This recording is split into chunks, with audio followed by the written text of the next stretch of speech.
Good job, Steve. Up the borough. I had all my shit muted because I was recording last night. Oh, what's going on?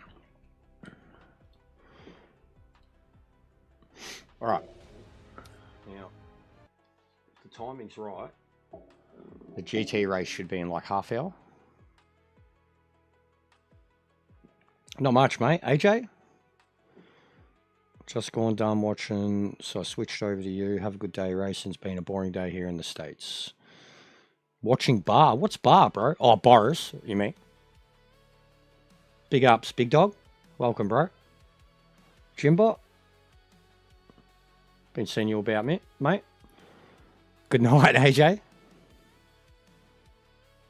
Aussie Riley McGee. Big ups the Aussies. All right. No one's on. Yeah, all good, bro.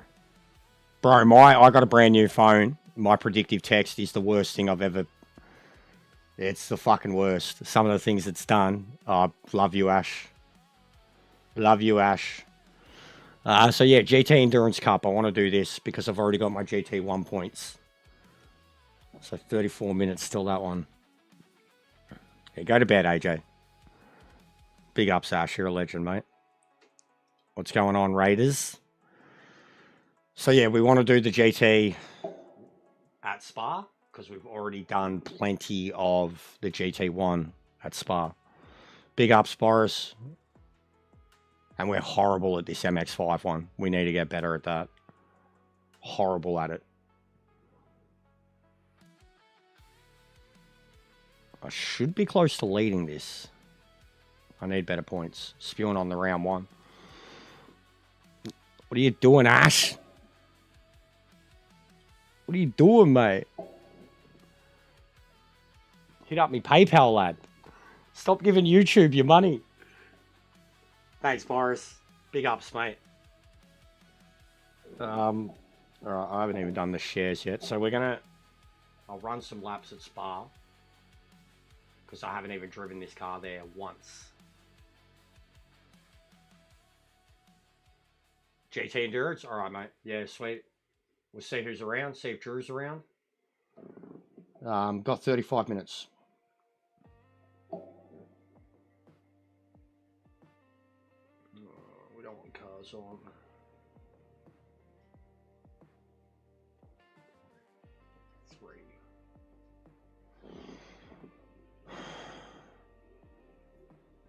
I've put out plenty of videos, mate, that have said heaps of shit about the game. And did you watch the whole video, mate? Did you watch the whole video and listen to what I actually said? Probably not, yeah? You probably watched like 5 minutes of it and thought, oh, this guy's full of shit. He's a hypocrite. Did you watch the whole thing? No, you didn't. Because you don't know what you're fucking talking about. But thanks for your input, mate. Bloke that I've never heard of or seen from ever before. That wants to point out hypocrisies and stuff without all the information. Good stuff, mate. Well done. No, I'm chill. I'm chill. But I'm sick of people watching the videos and not watching all of the video. I've literally said at the end of every video, I want this to work. I want this to work. No, I don't care about bands. But if they're coming in just to be fuckwits, Boris, like they watch a video, they watch 5 minutes of it. They don't watch the whole thing, mate. They don't watch the whole thing. They take the parts that they want to take from the video. They don't listen to what you're saying. They only listen to the complaints. And then they say you get back on it. They're like, why are you on the game? They don't listen to you mention any good. They don't listen to you mention all the things you want for the game. They just see the thumbnail and they watch 2 minutes of it and they think they fucking know you. Like, already the watch time, I know the video's too long. The watch times on it is horrible compared to the previous one. And most of the points that are made by me, besides all the data and information that I had, are made in the last 10 minutes of the video. The first 20 minutes of it is all the information that I found. Yeah, I've seen, bro. Your video's going off, dude. You can't do anything, Ash. What do you mean? Yeah, Boris, I've seen, mate. I have seen. I've seen some of the comments, the people saying it's their first time commenting on your video and it'll be the last time. You were taking the piss, but regardless if you were taking the piss or not, that stuff's still in the public domain. And you've got no power. Oh, no. Also, a CEO of a company, joking or not, that's not the way a CEO of a company should be joking. Like, that's not something that a CEO should be joking about outright. There's no sound. Like, seriously. And for those who don't know, I sent it to Boris. I should have included, I didn't use screenshots of the article in, I sent it to Boris. I'll give it to you right now, guys. I'll give you this fucking article right now. And you can make up your mind on whether we should be playing this or not. Because honestly, after reading this article, we probably shouldn't. We probably shouldn't support this game.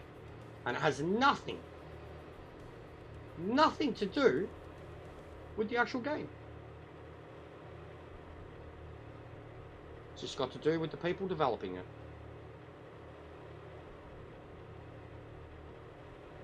Very interesting article. Put your fucking thinking caps on. It's not about Ian. It's about someone that works for him, that Ian doesn't have a problem with.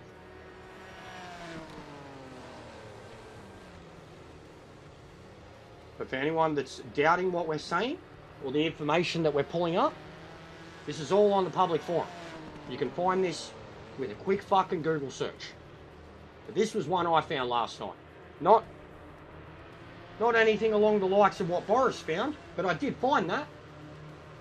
I found the exact thread, and it was at the bottom of the thread, was one of the most recent comments. I found that exact one. Yes, it is. Yes, it is. Yes, it is. Have a read of that. I don't care whether you're a lefty or a righty. If you agree, and people are commenting on my shit, trying to make it about America. I've got someone commenting on my shit saying that Ian Bell is right. Look what's going on in America at Minnesota. I'm not American. I'm not American. And what the rest of the world sees, what's going on in Minnesota, is cops killing people. That's what we see. That's what we see. So you can say whatever you want about the left and the right, and who's right and wrong, and who's ruling the world or whatever.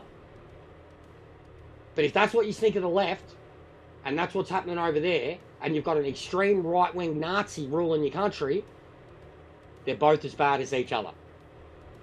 But comments like that are ignorant as fuck. And I won't deal with them.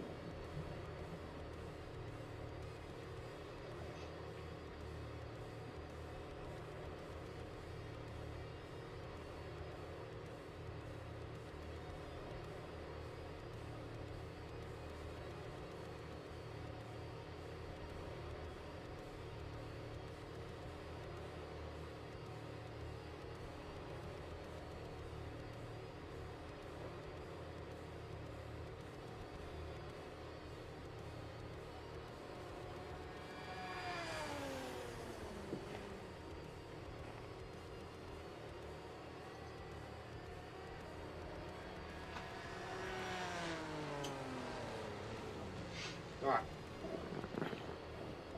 But yeah, enough about that controversial shit. Because it is quite controversial. The more you look into this game. And we were warned, man. We had so many people warning us. Telling us. We were warned. All of us. We were warned.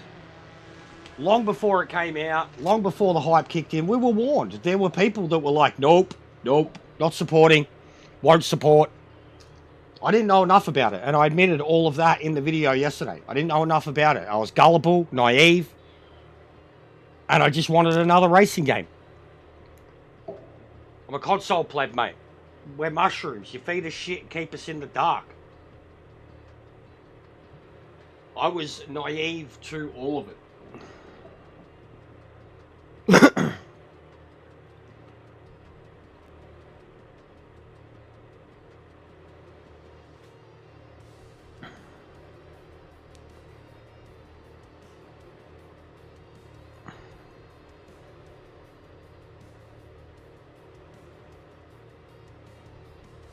Yeah, see, Americans, we've got different views, guys. We really do. I'm sorry. We really fucking do. What is going on over there is nothing short of Nazi state Nazis. It is racial. Yeah, I'm not getting into it. Politics, religion are banned, but this is the topic. The topics involved around this game are bordering on that stuff, but I'm not getting into it. Our country's not doing it. I'm not getting into it. I'm not going to get into an argument with an American about the way they run their country and the way they invade other countries, and I'm not. I'm just not doing it. You're just going to unsub if you like. I'm an Australian. We see America differently. The rest of the world does.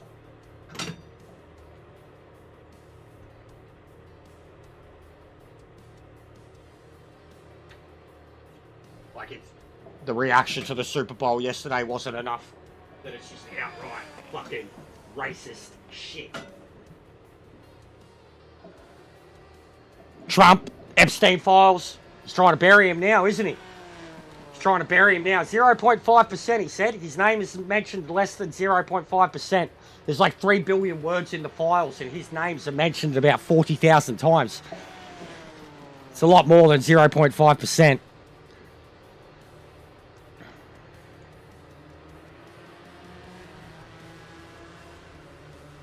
But yeah, different views, bro. Different views. You can tell me whatever you think is going on over there.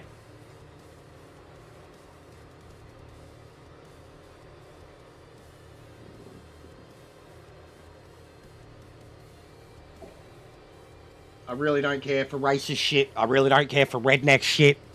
Yeah, the peacemakers, yeah. I really don't care for it. I really don't, and I really don't care about any justification of it, and I don't care how much it upsets you, because I know I'm fucking no different to the rest of the world. The rest of the world sees you guys very differently to how you see yourselves. Straight up. Same as the rest of the world sees Australians differently to how we see ourselves.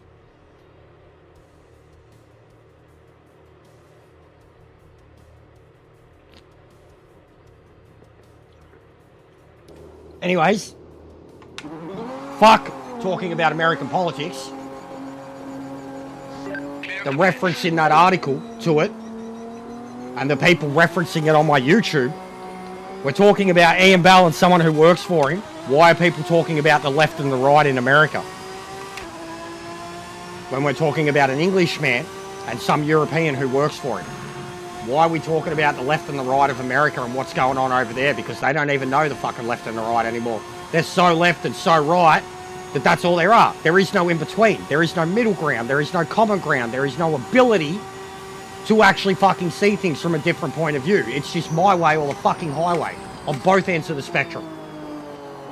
Straight up. And it's shit. The rest of the world sees it as hate. Hate. Racial, justified hate.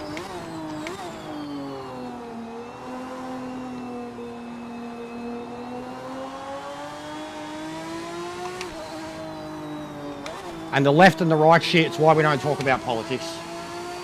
I was raised a righty, I've got leftist values. I'm young enough to understand the left and old enough to have been raised by the right. I can see the middle ground. I'm not one of those ones that goes back in my day, because back in your day, there was fucking slavery and fucking segregation and Jim Crow era. Anybody that says the back in my day shit, they're forgetting about all the fucking shit we abolished and got rid of. What's happening right now? Europe all over again in the 1940s. Anybody that can't see that, can't remember why we went to war in World War II. Straight up. They can't remember it. They can't remember why we went to war, who we went to war with, and what it was over. Straight up. Seeing it any other way, you're blinded by racism. You are blinded by racism. If you thought that the Nazis were the bad guys and that your parents and grandparents fought the bad guys are running your country now. And yous are all for it. Lost the sub. On you go. On your bike. On your bike. These aren't the only opinions in the world either, guys. Americans really need to know that. Like, these really aren't the only opinions in the world. I'm so incredibly wrong. Yeah, I am. I am. So incredibly wrong about what the world thinks. Anyways, guys, enough about politics. This is why we don't talk about America. It's why we don't talk about Trump. It's why we don't talk about religion. It's all fucking shit. We're meant to be sitting here playing video games, and I shared that article because it's something I stand by.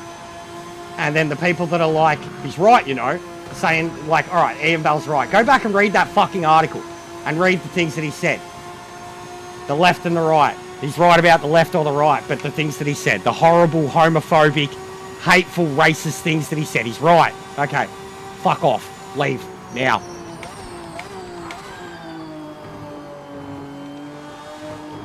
I don't care. I have values and I'll stand by them.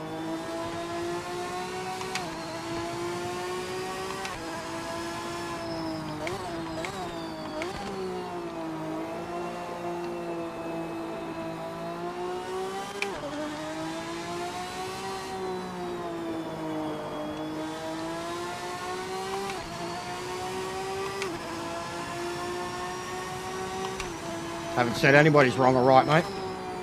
You're American, I'm Australian. We have different views. And I also said, can we drop it? You're telling me I'm wrong. I'm allowed and entitled to my opinion. And what we hear and see from around the world is not good. And I know that Australians, we're almost the leaders in terms of free thinking and claiming what's right or wrong. And then we became America's lapdog for the last 20, 30 years. Now we just follow suit. But we used to be a country that stood up for what was right. And we certainly would have stood up against racist prejudice shit.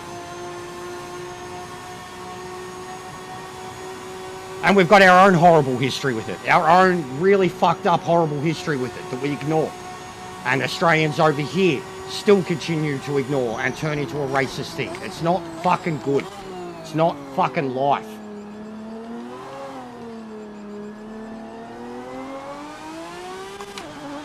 How many people have been fucking killed? How many people have been killed that were innocent? Right now, like literally right now, in the last month or two, how many people have been killed that were innocent and proven? We got coppers shooting at women in cars.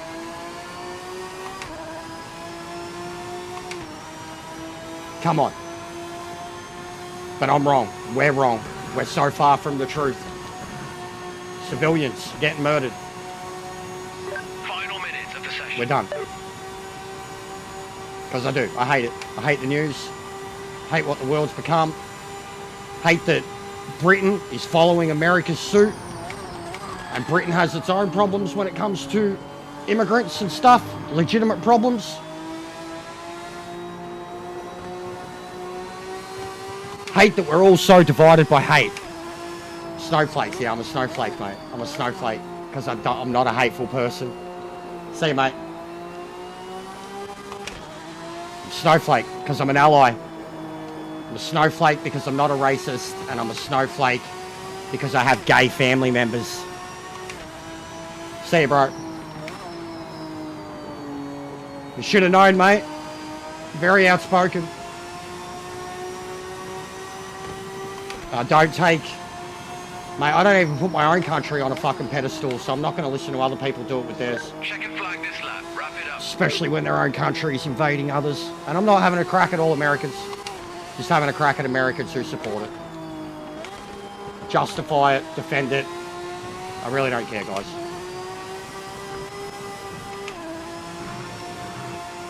I really don't.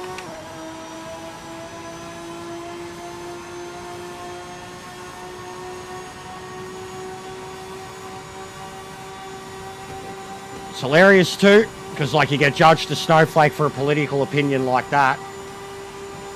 It's the same type of people who have defended this type of shit. When you call out the problems for what they are, people are like, oh, you're just a hater, you're just toxic, you're just complaining. You can't talk the truth anymore. You can't talk the truth into anything. Fastest on track, mate. Yeah. I'm not trying to make it more about it, bro, but it is. Sorry, the rest of the world sees it differently.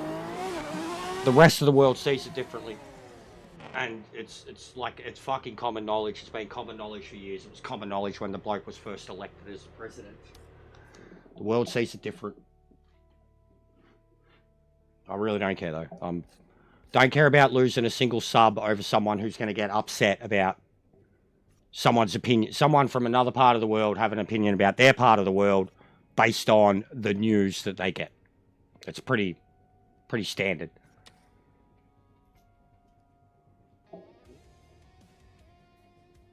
And I'm neither here nor there when it comes to the left or the right. Like, I'm not. I was raised right. I struggle with a lot of the left. I do. They're both of as extreme as each other. That's what shits me with the world today. They're both full as extreme as each other. Like, this is what I say. Like, you can't be red, you can't be blue. You can't be black, you can't be white. Like, and I mean that in terms of color. Color. Like, not your skin color. You like the color. I like red, you like blue, you like black, I like white. Well, fuck you. That's... You can't have discussions. Especially about this type of stuff.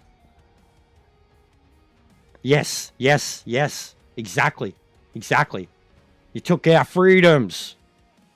Exactly. What has it just entered me into? Why am I... No, not that. Anyways, drop it, guys. We'll move on. I knew the video was going to be controversial with the things that I was talking about. I knew that it was going to... I didn't really bother to respond to some of the comments, but I knew that instantly anybody that defended, especially the last article that was going to be in that video, well, they're welcome to leave anytime. It's pretty average, bro. There's 3 races at Spa, unfortunately. GT1, GT, and LMP. Like, legitimately, they have 6 combos this week, and 3 of them are at the one track, which is absolutely mental. Ridiculous. But the GT1 race there is really good. The GT3s are at Kyalami, and the MX5s are at Donington. It is whack. It is whack.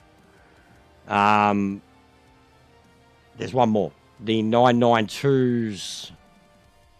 Where's the 992s at? Nürburgring. Nürburgring. Couldn't use the mod cars custom. No, you can. You can. Give me a sec. It's you've got to do it in the settings. You can do them. It's in the settings, bro. But everybody's got to have them too. Everybody's got to have downloaded it, or they won't be able to select anything. I don't even think they can join. Yeah. No, it is ALG. I know, bro. You've got a good Japanese group around you. 20, 30 people. If we put your Japanese boys with my Australian and New Zealand boys, we could have a very good group. But I understand, man. And my friends are exactly the same. I completely understand. So yeah, as example, because we pulled these things out, so you can select them for the lobby. And then you have to have mods on. I think that's all it is. You just have to have mods turned on, bro. But like, so I can literally like, look, track day. So you've got to include it to track day, right? And then I put up the lobby. Please disallowed mod vehicle currently selected. Oh. Okay. We've used these before.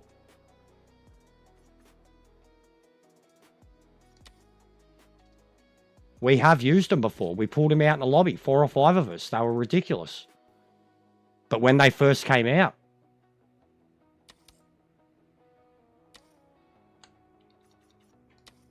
Mods are on. Track day cars. What if I turn track days off?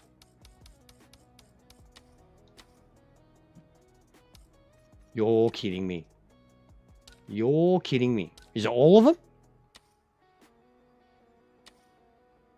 You're kidding me. There's another problem. You're fucking kidding me. They used to work. Guys, we've raced the F1 cars in a lobby before. 100%. I have the video of it. We've raced them. So with the last update, I guess, They've done something's bugged with the lobbies, or maybe they're doing it because people are cheating with mods. I don't know. But yeah, it would appear you cannot do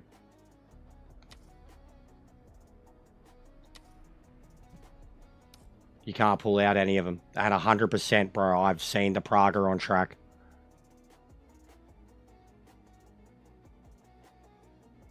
Yeah, it's not just you. Yeah, so that's a bug, bro. That's a bug. That's an actual bug. Like, because they've got the option for custom, but then there's something in the game, in the code of the game, that's stopping them from going in. That's a bug. It's like they've implemented a code, like a cheat system or a mod system or something to stop mods from entering the lobbies, even if they're, I don't know. But that's a bug. That's dumb as fuck. That's so dumb. That's so dumb. So it'd still work with, what about these? So it still works single player?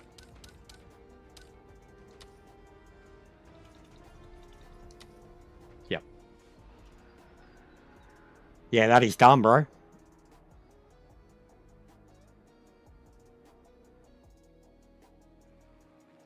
That is dumb. I didn't know. We'd only pulled them out once or twice, and it was very early when there was still only the V8. Because I did it with Boris. Boris did it. Did Boris not say it? We had the V8 MX-5s out. I remember doing that, and it was fucked. They were so hard to drive. We were driving at Lime Rock. But that was a while ago, about a month ago.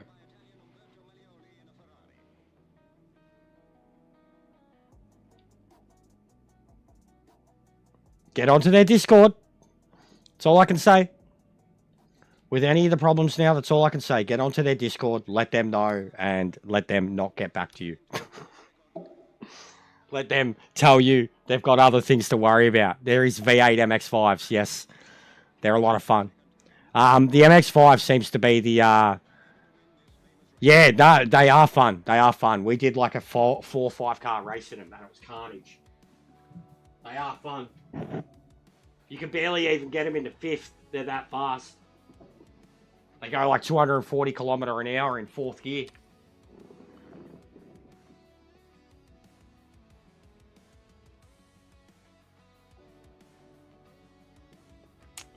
All right. So I didn't get this information till last night after I put the video up. Thanks to 10th Seeker. But it was something that I really should have looked into. But as it was, the video was too long. And I already cut out. I cut out a whole article. And I cut out about 10 minutes of talking. But this was something that 10th Seeker looked into based on what I was ranting about yesterday. Jester might be onto something with the Spark competition. Can a gaming competition win a prize be sued for not following standard guidelines, regulations behind a prize competition? Yes, a gaming competition like a video game tournament, esports event, or online gaming contest offering a prize can be sued if it fails to follow applicable laws, regulations, or its own stated guidelines for prize promotions. The key legal framework revolves around distinguishing between types of promotions and avoiding classification as an illegal lottery under state and federal laws. Most states prohibit private lotteries except for state-run ones or certain exemptions. An illegal lottery generally requires 3 elements: prize, something of value awarded; chance, outcome determined primarily by luck or randomness; consideration, payment, purchase, or significant effort required to enter or participate. If all 3 are present without proper compliance, the organizer risks civil lawsuits. Example from participants claiming deceptive practices or breach of contract. Regulatory fines, injunctions, or even criminal penalties in extreme cases. Key distinction for gaming competitions typically fall into 2 main categories. Skill-based contests. Most esports tournaments where winners are determined by player performance, strategy, and ability in games, like fighting games, MOBAs, FPS, or racing titles. These generally remove the chance element or made skill the predominant factor under tests used by most states, like the predominant factor test. They can usually require an entry fee or consideration without being illegal gambling.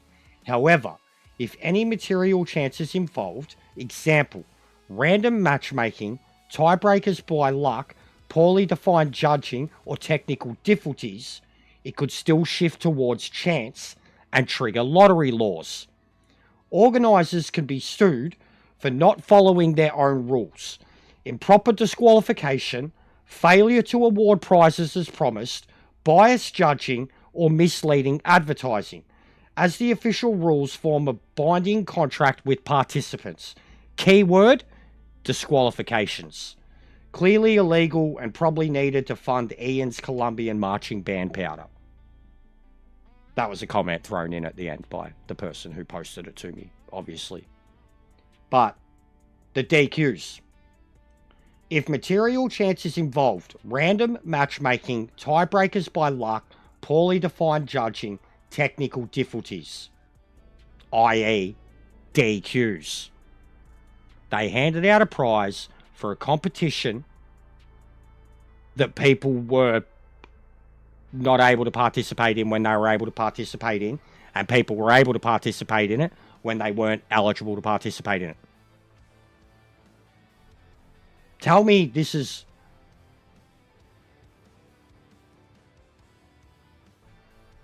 Like, does that not sound kosher to you? Does that not sound exactly like the legal jargon that I was trying to think of the other day? Where I said, surely this falls under a category of improper practice.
Also, guys, don't you love the mega instant snowflake defense? You reckon they've got like 3 words in their vocabulary? Actually cracks me up. Nothing more pathetic. Like it's like the what's the other one? Not snowflakes. What's the other word? Nothing more pathetic than it though. The people that just they can't hear a political argument. You're a snowflake. You're a snowflake. America!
No, we haven't, mate, because we're actually been waiting for the race. But nice of you to still be lurking while you've unsubbed and disagreed with me and fucked off.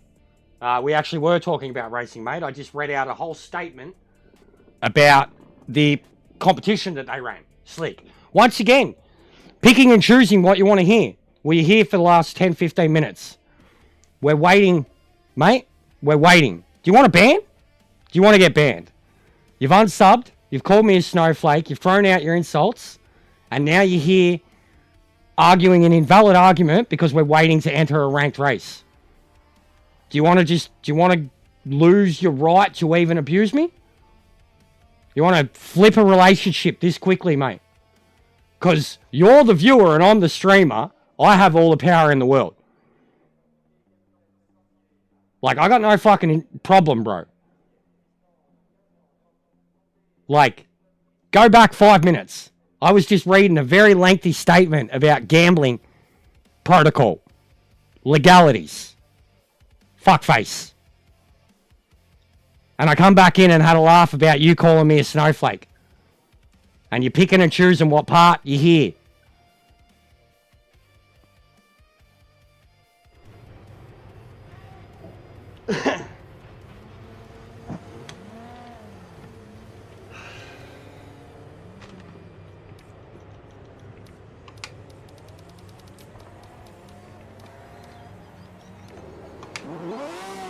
Look at all those Astons.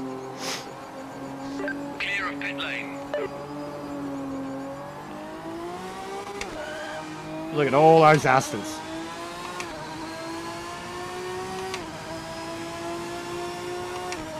What's going on, Grumps?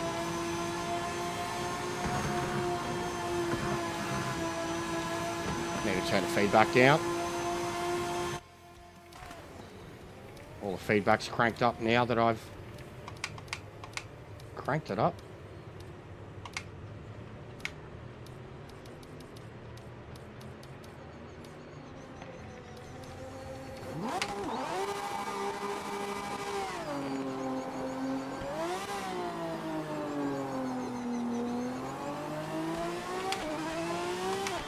Who the fuck is Leo Enrique? Enrique.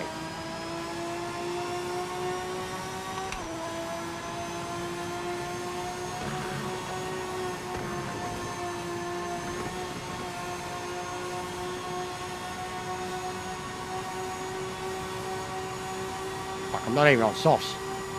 Bloody hell.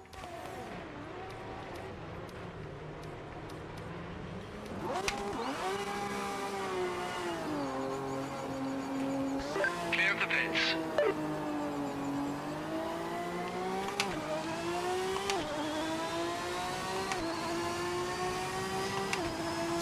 Fish McFlurry.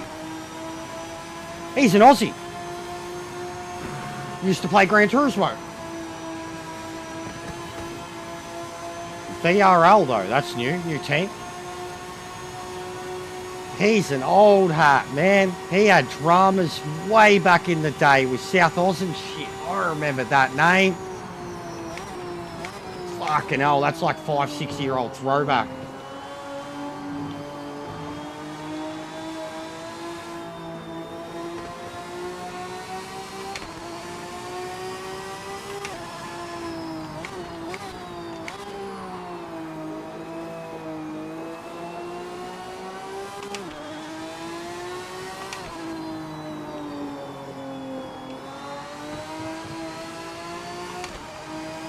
The Lister would be a tough choice here. Because that thing does not like curbs. God, you can feel the difference between this and a GT1 car. Bit more trust in your downforce, but way more feedback.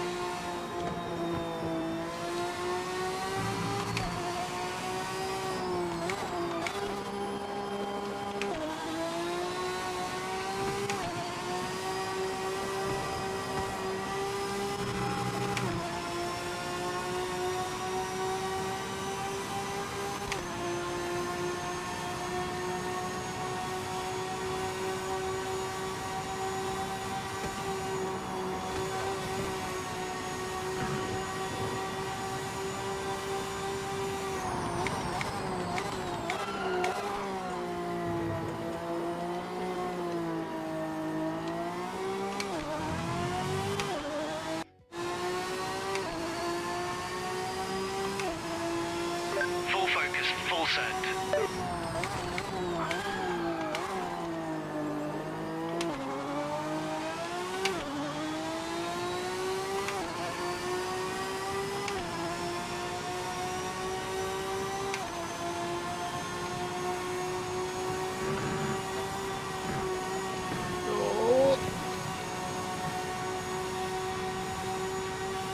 Gotten on a big mission with the boys. What's that, mate?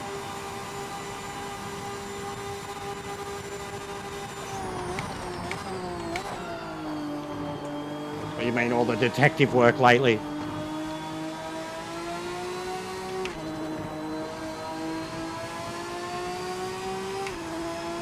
Haven't had a mission with the boys for ages.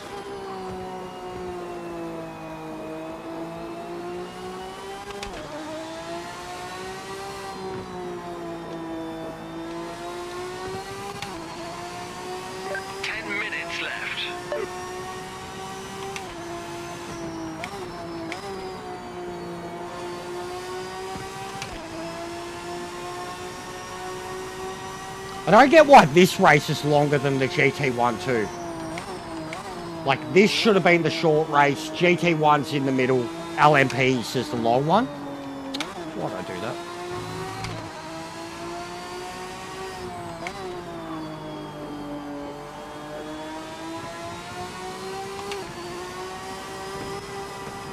Oh, fuck.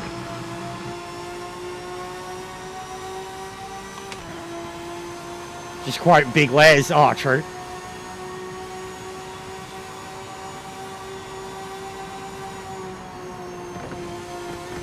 What's been going down?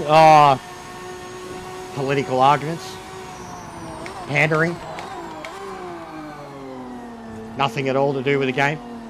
Because I made a statement about a developer that's working on the game. And there were some comments left on my video where they didn't watch the whole video and they just left basic comments based on one thing. But first race, mate, we've found out that we definitely cannot use the custom cars in lobbies anymore. There's a bug.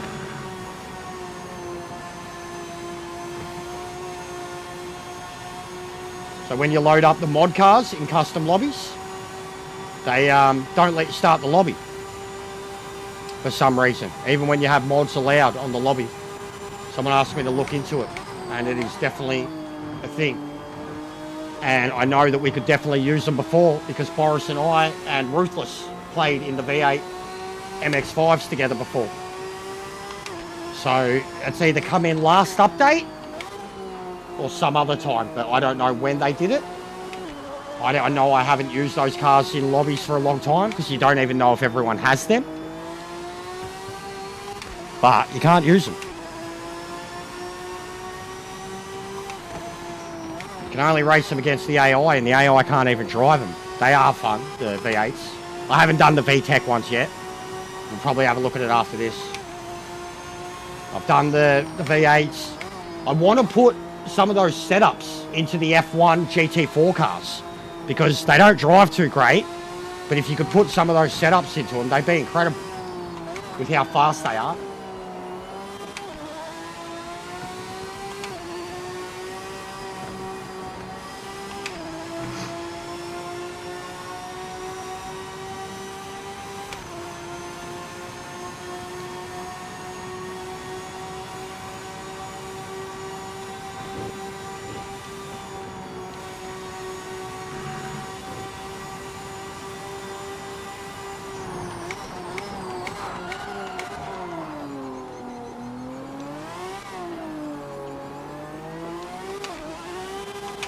Fuck! Would have got pole if I didn't spin then. Too late.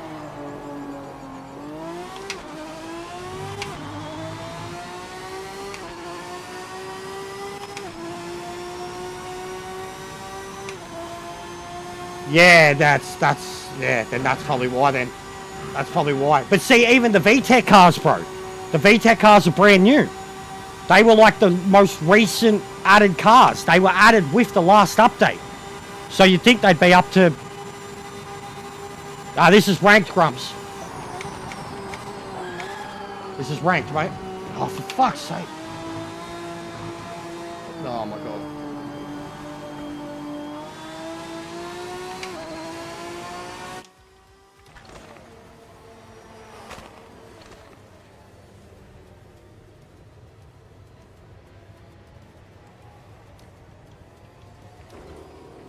Yeah, don't have the fuel to get it done, I know. All clear. Too much throttle on that last turn. I would have had it. Would have had pole. Lost so much speed coming out of that last turn. I don't even know what the times are, like what they're meant to be.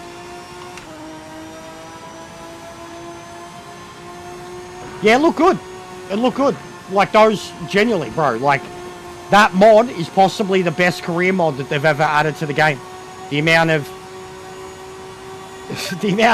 It's added more content to the game than what was in the game in the first place. Because it added the World Tour thing for every single class in the game.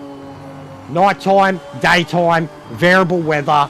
There's like 4 different World Tours that you could do now for every single class. And there was only one World Tour for every single class previously, and they were 5 race championships. Now you have 8 to 12 race championships that cover the whole circuit across the seasons with weather, day-night cycles. That's a real career mode. Unfortunately, the mods fucking have to do it. The modders. Because career mode needs an overhaul. It's bland as shit. And every single tier basically has the same events in every tier.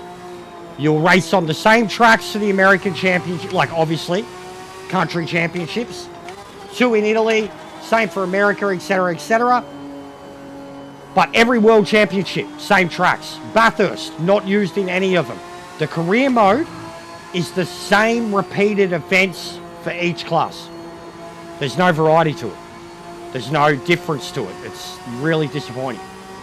The more of it you play, the deeper into it you get. None of the events get any different. They don't change. Which is just pointless. What's the point of going through the fucking career 15 times in all these different categories when all the events are exactly the same? What is the point?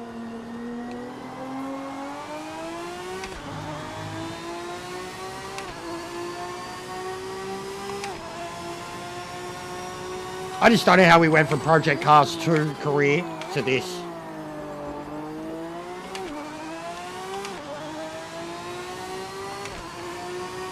And who thought money was a good idea?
Thanks, mate.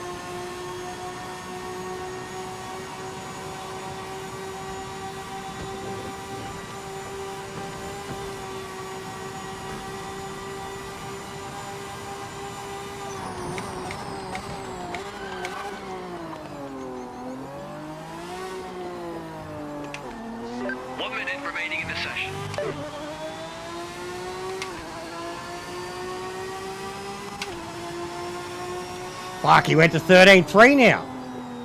Fucking hell, I'm gonna need a lot of pace, man. Shoemaker's here too. This will be good points.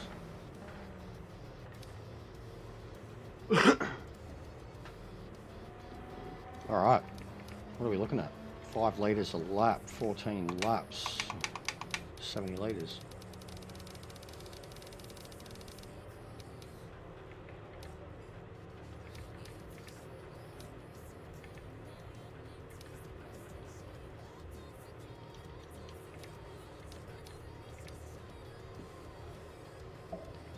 Look at all the DQs.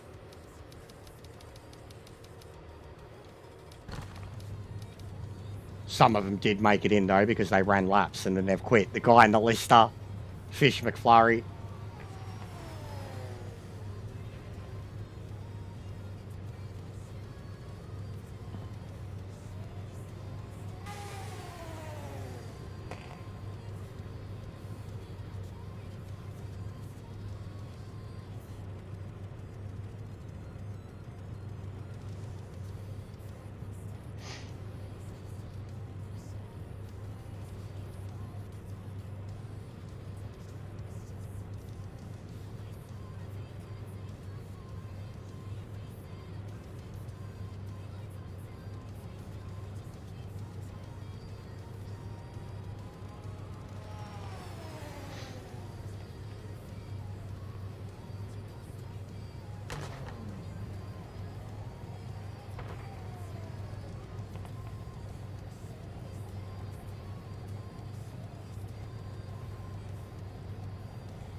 Probably going to need to take a look at the setup between now and the race and find some pace.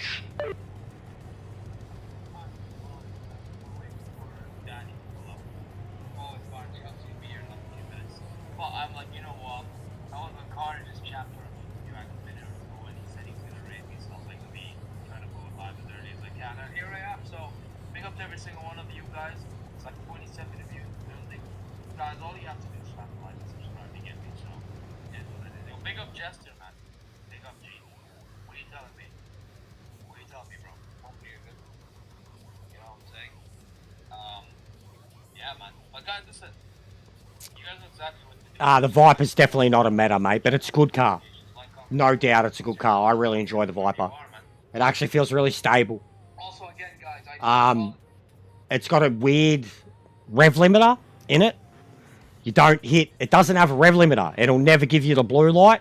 Like, depending on what your rev limiter... It'll never hit max. You've got to short shift it. Like, right as it hits, like, the last red bar.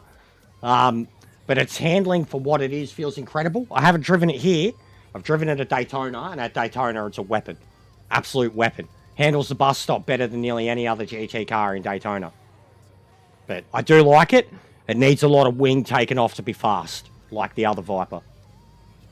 But I think it's a good car. I actually think it's more drivable than the Corvettes, but I prefer driving the Corvettes.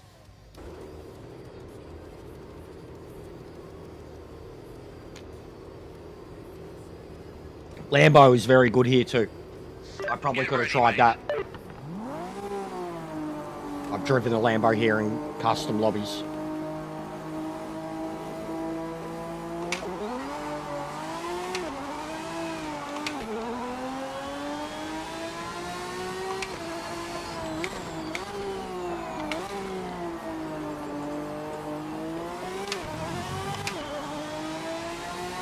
Crazy acceleration on Lambo. The look back thing is now doing it on this controller too. I just went to look back and it hit the brakes. Oh my god. Oh my god. That was netcode. Hey, shit. I hope that wasn't you, Jimbot.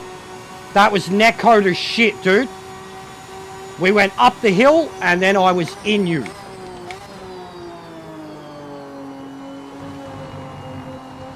My bonnet was in your back seat.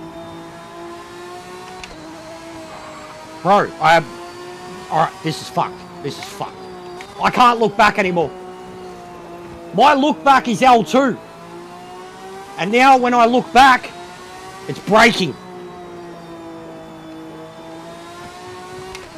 See? Brakes.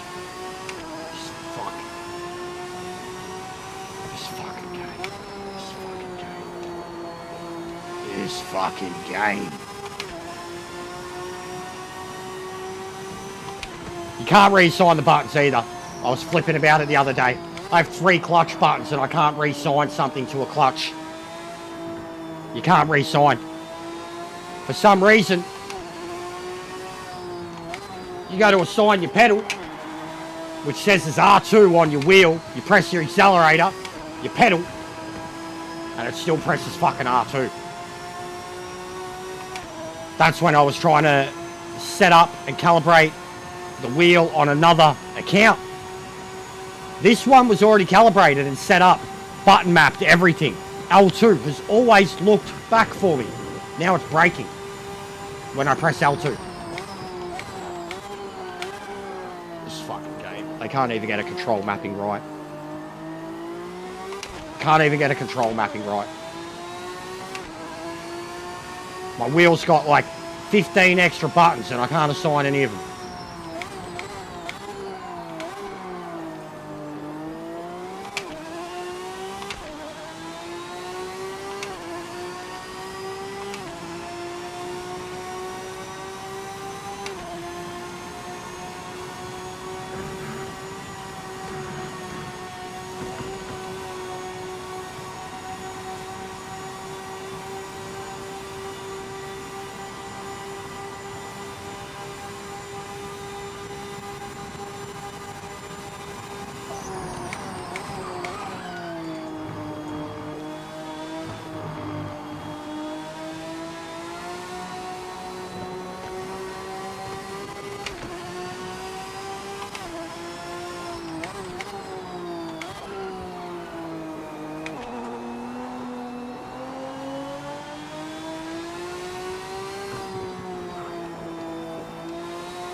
Wowee.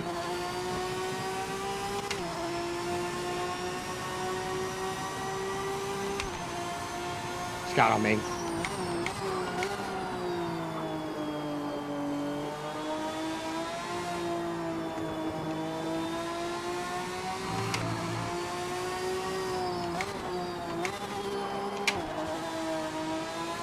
Thing doesn't like dropping in a second like that.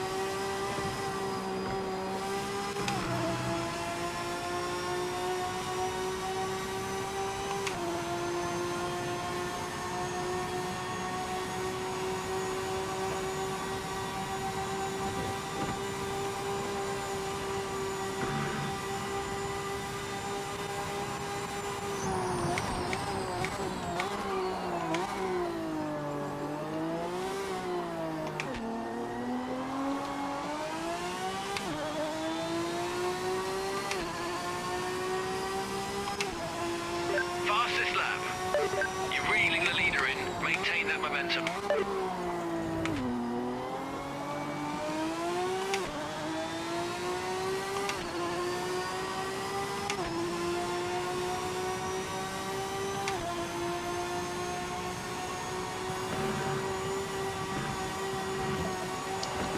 Oh my god, oh my god!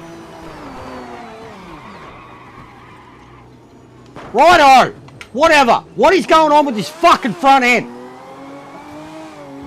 What is going on with this fucking front end? What the fuck? It's floating around like a goddamn MR car. What the fuck?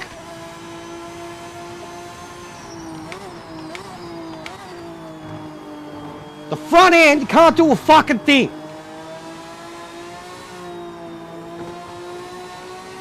No amount of lift, no amount of gear drop, no amount of counter steer was going to save that.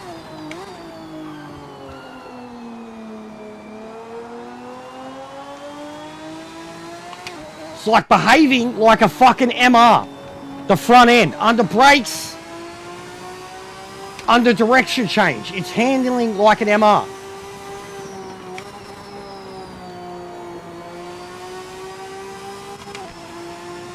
Absolute passenger.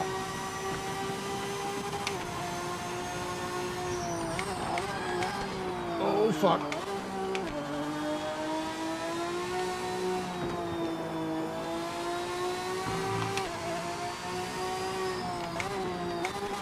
Yeah, no, it hates it. It hates it. What is wrong with the front end?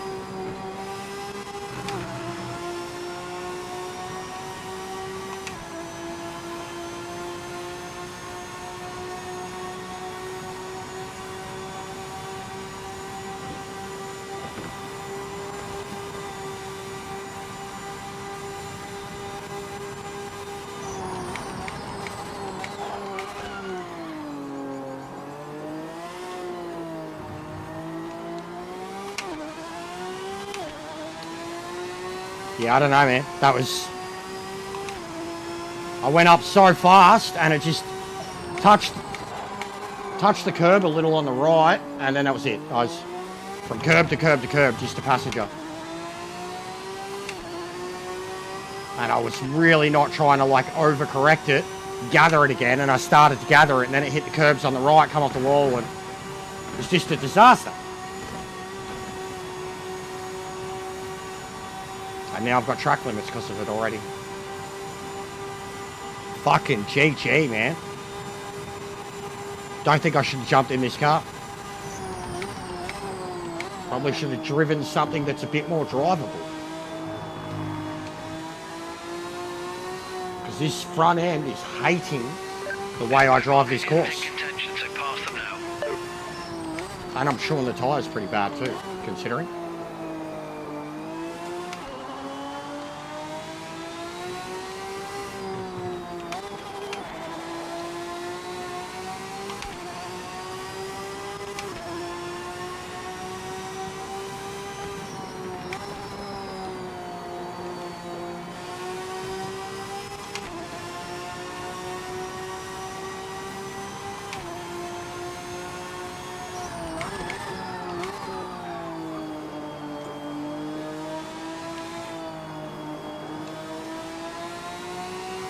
It's really hard to balance the car in third.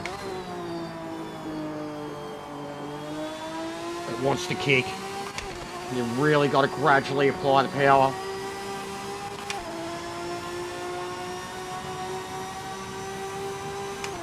But any time I've dropped into second, I'm dropping the front end.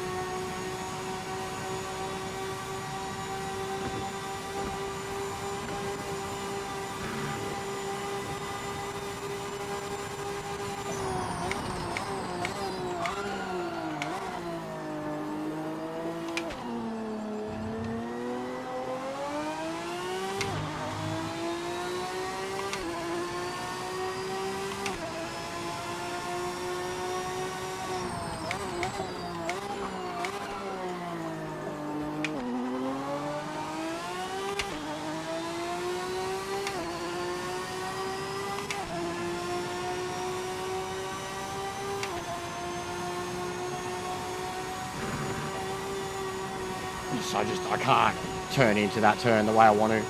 I'm just terrified to touch that inner curb now.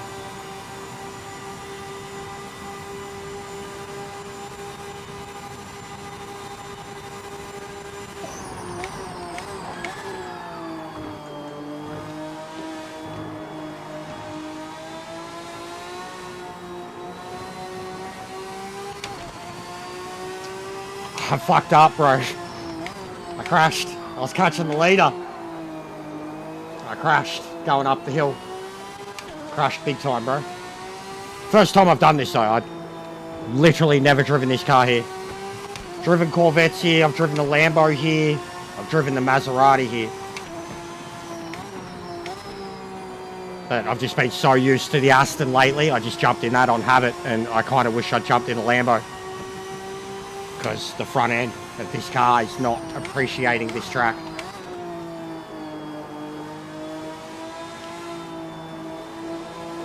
It's like it genuinely feels like I've got a fucking a 10-ton V12 in the front of my car at the moment. And you can see what it's doing to the tyres. We're not even halfway through the race. You can see what it's doing to the tyres. I'm trying. I fucked up, bro. I fucked up. Catching up. But I'm overdriving the car now. And that front right, it's like exactly the same as Sebring. Good luck making it last the whole distance. It's very hard to brake in a straight line at Spa, which is what you need to do in this car to get rid of the tyre wear. And when I'm such a trail breaker,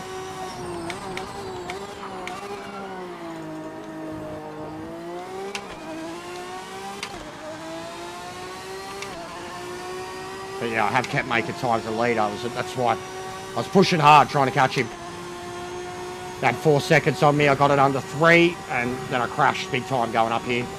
Fucking ended up over there, bounced off the wall, ended up over there. Big crash. Yeah, I know, bro. I know. I'm not blaming the car, bro. Like, the front end is cooked.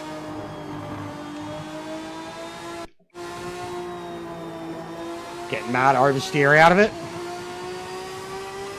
Yeah, setup's fine, bro. I just haven't driven in the car. Like, even a setup from one track to the next track, you can make it work. Oh, he's got a bit ego.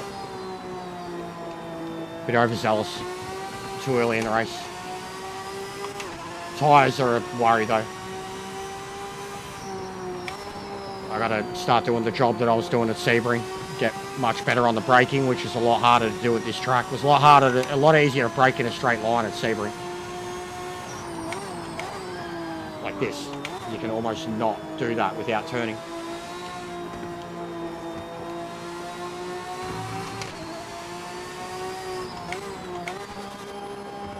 Stop dropping to fucking second! Just a habit!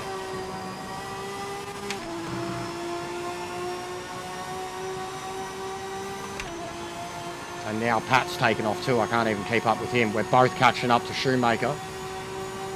But I can't catch Pat now. And he's in the same car.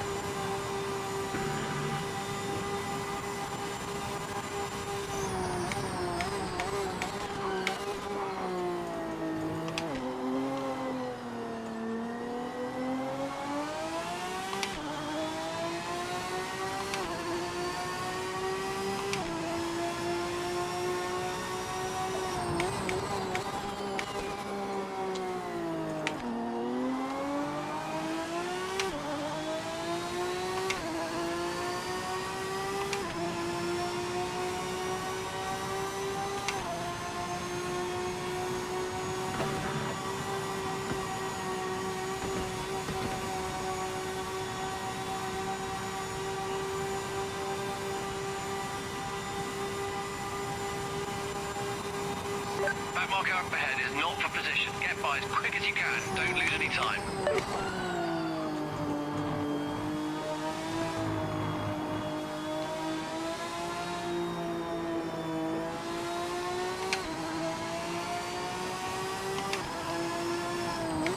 Yeah, there's only so much potential can do, mate.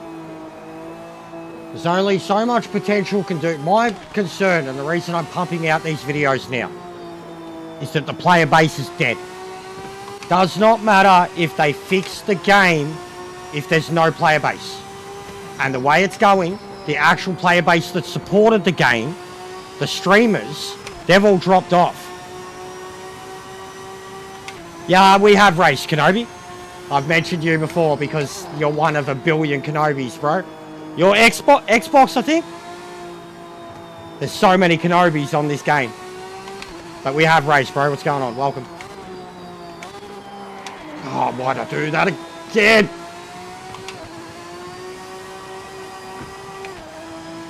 But yeah, the problem is, Glavard, PlayStation. Ah, fair enough.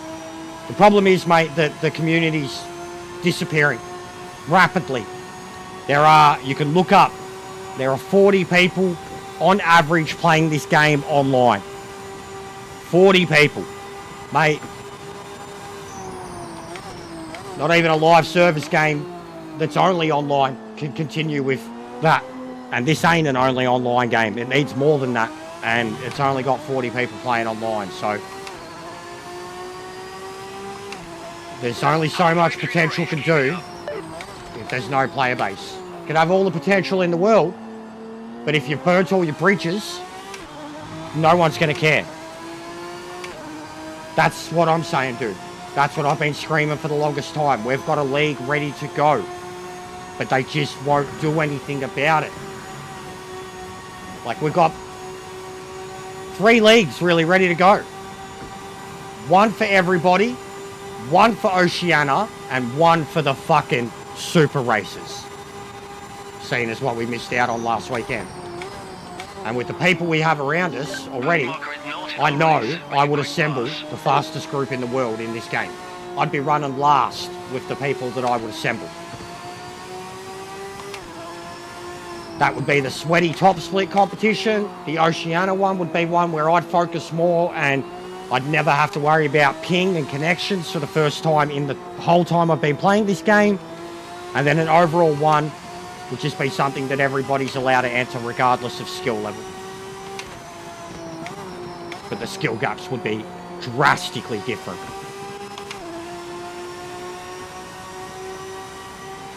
It's not about looking for more drivers at the moment, bro. I've already got a PSN group that's got 50 people in it, plus 50 people, up to 60.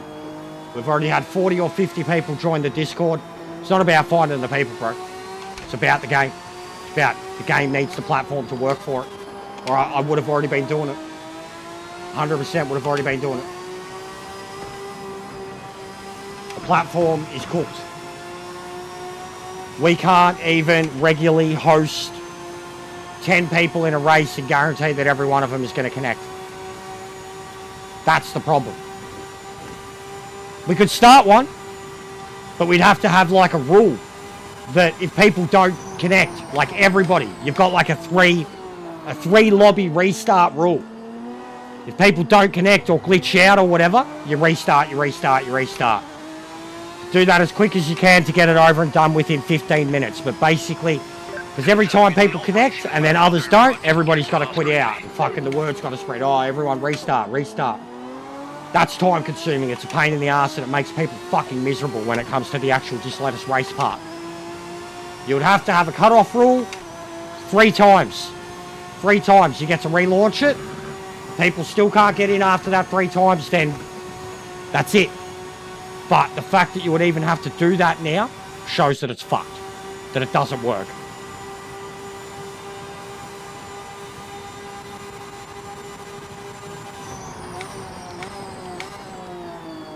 You know, it's not up to me, Glavid. Even anybody, like, even the criticism. People saying, bro, there isn't a person in the world. And if they are, like, fucking, let us fucking complain. Let us complain. It's been 3 months, guys. 3 months. The promises that they made for this game to be on release. We're not even there. Like, lied. They lied. Like, just let us complain. If we're playing the game and we're still trying to enjoy it and still trying to make a community out of it, let us fucking complain about the truths. Let us complain about the problems. We're still the only people probably giving the game a go. We're not going to sit there and blindly fucking deal with the bullshit and ignore it. All the people that expect guys like myself, Boris and Mets to put the time that we've put into this game, to build the communities that we're trying to build, to have it fuck us over day after day after day after day after day, and to expect us to just shut our mouths. Like if we do a hit piece on it, we're the problem. One hit piece up against 500 hours of live stream, and we're the problem. Like, just let us vent. We're still enjoying the game. We still want the game to work. But anybody that is holding their breath on this shit about the problems with it, they're fucking delusional. What's going on, Abjeet? Oh, they haven't done a thing, bro. They haven't done a thing. Truthfully. They haven't done a thing. They haven't done a thing since 3 weeks ago. And that was the first thing they did since Christmas. Before Christmas. The last update broke the game. The player base has abandoned the game. There are on average 40 people online playing it concurrently across console and PC. And the developers have gone radio silence on us. And when we bring up issues with the game, they basically tell you not to bother them with them. Don't bother us with this trivial shit. When people like get on the Discord and vent about the issues. That's what I'm saying, bro. They've only made $1.2 million. And surely that money has had to go back into development or paying people. The fact that they only made $1.2 million is probably why 50% of the dev base got sold off in the first place. Because they couldn't pay them. They knew from the critical response to it and the amount, the refunds. The refunds are apparently the biggest rumor behind why people got sacked. The refunds are the reason why people got sacked, and the refunds are the reason why they've made no profit. If nobody got those refunds, they probably would have made $2 million. But there was literally thousands and thousands and thousands of refunds that were handed out. Like the number is between 16 and 21,000, which means that there's 5,000 unaccounted for digital cases or refunds.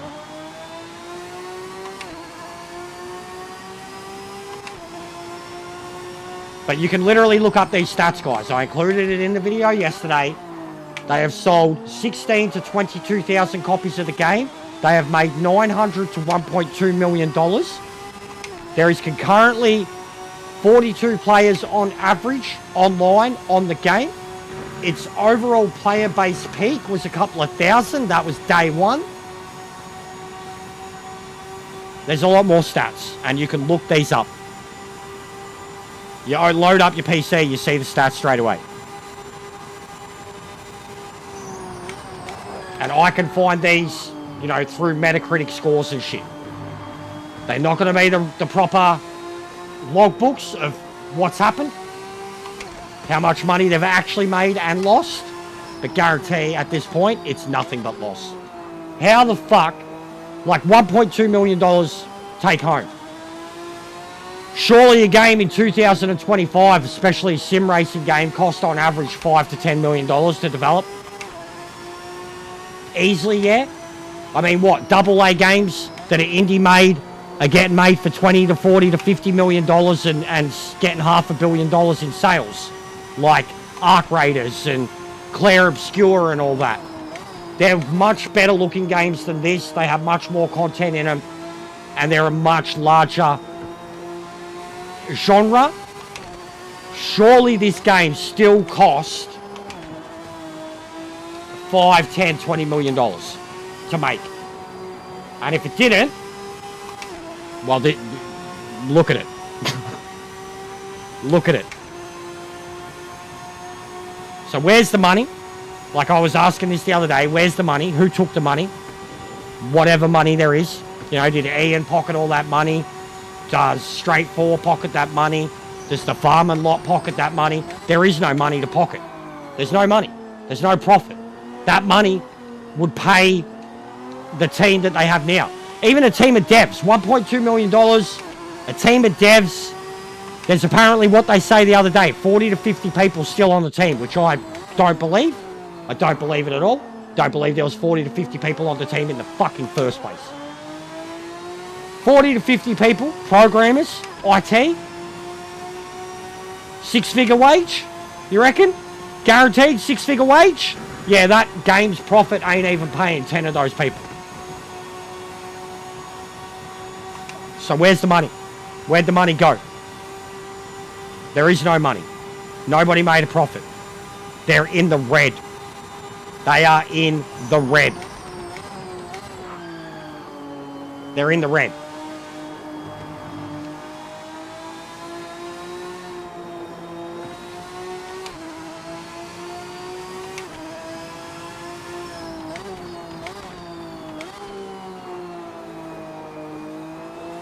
I want it to turn around, guys.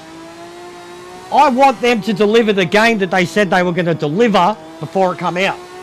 That's not going to happen. We know that's not going to happen. There's already so many major lies in there, major things missing from the game, basic sim racing things that have existed in previous games, like the fucking clutch use. The monitor, like, I'm not a PC gamer, but triple monitor support, VR, that is the current market. Triple screen support, curved monitors, that's been 5 years plus, 10 years for sim races. VR, 2-3 years. That is average, common, normal, accepted, standard shit for a racing game.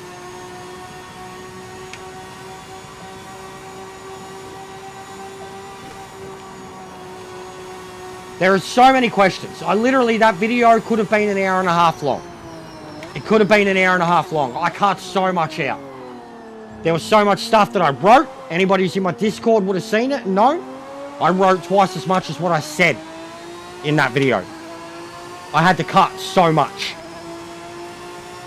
And it was still 32 minutes long, which is way too fucking long. And the real point of it, my point of it, didn't even get made for the last 10 minutes. Yeah, exactly, Kenobi, exactly. And look at the launch that had. And also, Rensport didn't have the hype. It didn't have the hype package that this game did. Nobody cared for Rensport, man, when it was coming out. Like, it didn't have the hype at all that this did, and then it had the release that it did, and everyone just laughed and said, yeah, well, on to PMR. Then 2 weeks later, this come out. A fucking joke.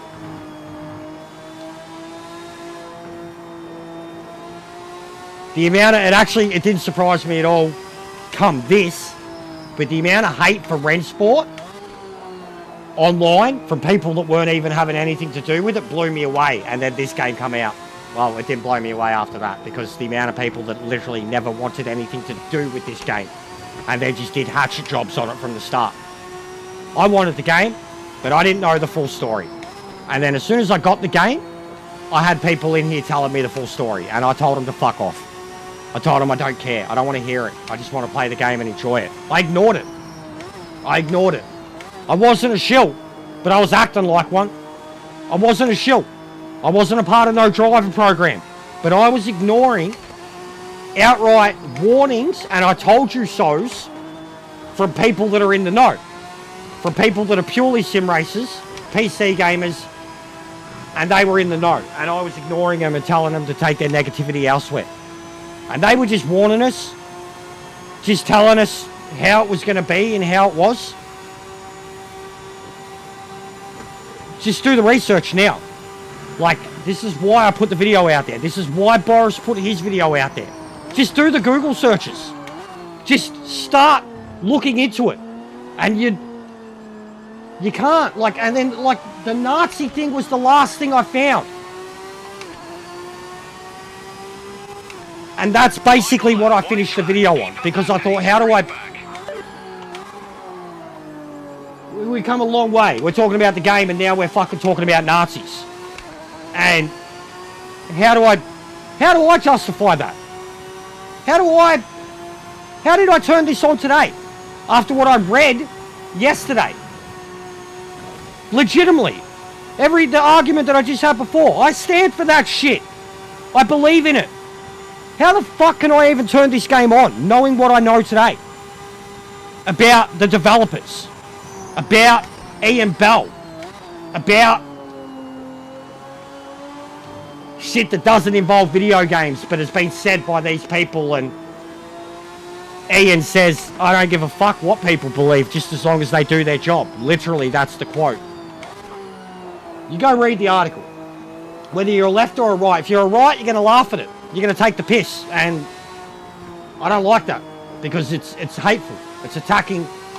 There's certain things in there. Yeah, if you're right, you're going to go, but there's other things in there. Even if you're right, you have to go, that's wrong. Racism is wrong. Sexism is wrong. Homophobia is wrong. This game is actively It's not promoting it. But it is harboring someone and paying them a 6-figure wage that has those values and views. And Ian knows of those values and views. And we're questioning if the dude's partying up hard on coke. And that's not the most controversial thing we found out this week.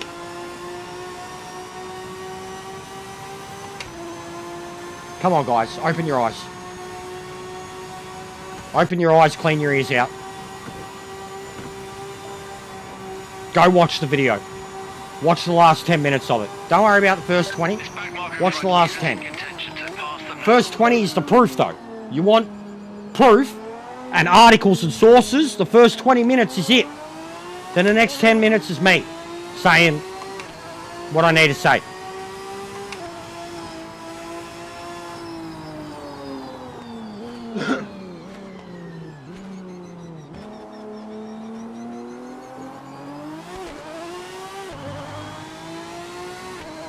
I knew it was fish. Name like that, you always remember.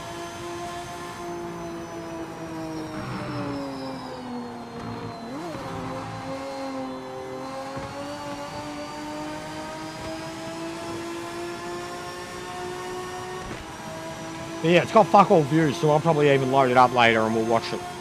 We have to wait for a race. Because I know, like yeah, compared to the hate piece, video's too long, it's got too much information in it, people won't bother with it.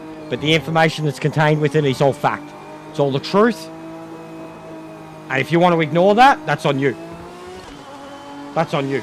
But if you want to dismiss me as hating with ignoring that, that's on you. You're a fuckwit. I'm admitting my own faults here. Saying that I ignored this shit. Defended against it and ignored it. Sorry, Jim, bro. Honestly, man, watch it back from my view. Unrelated, but I'm 100% on the Darius is Harold train. You found out about Harold? He's not going to become Harold. What, because Harold was nice, or... No, just a lot of the videos of, like, and the greenness of his... Yeah, and his feet were green, too. Like, it's just... But Harold's a tree. Yeah, I know. But and he's stuck in one spot. He's not going to be a centaur. Why? Because from what I can see, centaurs are created from, like, multiple creatures. But we don't know what FEV he was exposed to. Yeah, but from what like, everything I was just looking at, it looks like that any... Yeah, but so's a Deathclaw. So's anything in that world is created from multiple DNA. But he didn't go through any of that, so... But yeah, for now, it's Harold that in my mind. Yeah, Harold was the first thing. The centaur... People started saying a centaur when his arm fell off, and because of the mouth. Green. Yeah, but they're all... Yeah, I know. But centaurs are yellowy green, like... Yeah. But yeah, from what I can see, that everyone was saying that most centaurs talking about are Fallout in vats with multiple different species. But yeah. Yeah, I watched the whole timeline thing on it last night. He's not becoming the Master. The Master is the mega super mutant that creates more super mutants. Alright. I should have probably entered Kalami, but we're not going to get in now. And Schumacher's not happy. You see that? He's messaged me about something. Track limits are very broken here.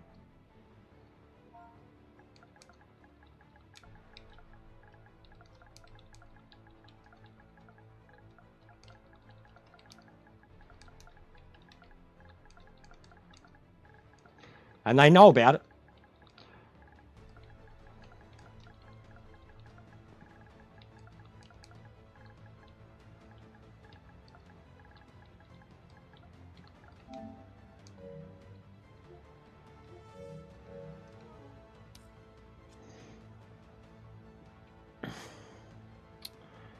No, I know, Glavid, but I'm just saying, this guy's said some horrible things.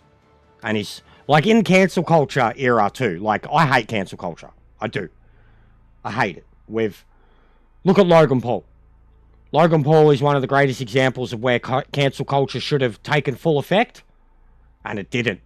He got cancelled, but then because he's an internet popular kid, like, he's back. And he's allowed to be back. He's now on WWE TV and meeting with the President of the United States. And he should have been cancelled a long time ago. So there's a case of when cancel culture didn't work when it should have. But there are many examples of great musicians, actors, everything that you grow up with, cancel culture. It sucks. It does suck. It does suck. Like, I'm not a fan of it. Even the Kevin Spacey stuff, as example. Kevin Spacey was cleared of any wrongdoing. Was found innocent, fabricated, made up. And his career's ruined. Ruined. Alright, he's a gay man. So what? He's a fucking brilliant actor. Brilliant actor. And he's been in the closet for a long time. So what? What he was accused of, and now he has no career. None. No career. Kevin Spacey, Academy Award winner, one of the greatest actors of all time. What he was accused of, what it did to his career, he was cleared, proven innocent, dead. He's done. But we still got Logan Paul on TV. I hate cancel culture. It's backwards. They pick and choose who they're going to do it for. And then we, like, even cancel culture, people that will argue for cancel culture is the type of people that will say people have the chance to be redeemed. So, cancel culture's fucked. Truly fucked. Comedy's dead because of cancel culture. Like the debates before. I was raised right, but I'm young enough to understand the left. Comedy is open-ended. Comedy should be allowed to attack both unwittingly, unwillingly, and non-stop. And both should be able to be okay with it because that's the point of comedy. You can't anymore. Comedy's dead. Like, comedy is fucking dead. Can't be a comedian anymore. What's going on, Mob? Jimbo, tons of tire pressure.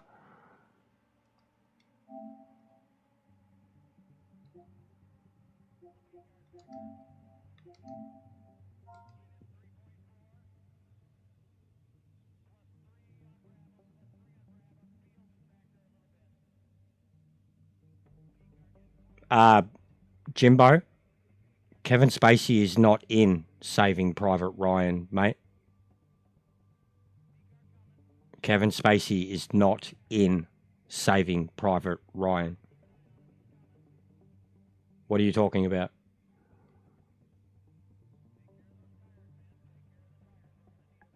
What are you talking about?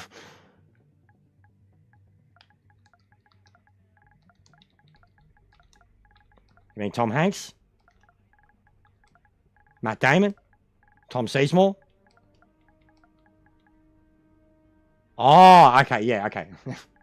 Okay. Now I'm with ya. Yeah, that's weird. Okay, I'm with you now. I'm with you now. Pictured it. Thanks, man. I'm with you now. I'm like, what the fuck? I'm like, I like that movie. I don't remember. I think Logan should have been cancelled, Bob, but I'm not going to go into that. I'm not going to go into who I think should or shouldn't be cancelled. I'm not going to go into that. I think cancel culture's gone too far. I'm not going to go into... I don't want to drag that up, bro. I was just referring to it because of something that's happened with the video game, mate. I'm not trying to make this a big... I'm not going to open up that can of worms. I'm not.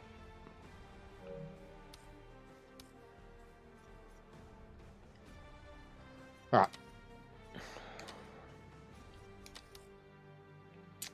Now, what I want to do is put one of my setups in one of these cars.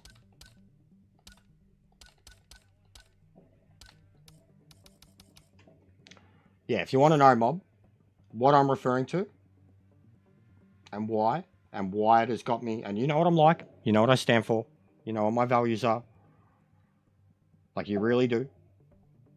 Hence why everybody always asks me, how do I handle Lee and stuff? Because I'm an adult. Because people can have disagreements and different beliefs and still get along. But anyways, what I'm going to share to you, mate, if you want to have a quick read of it, and if the fucking comments section ever fucking loads. God, this is the worst.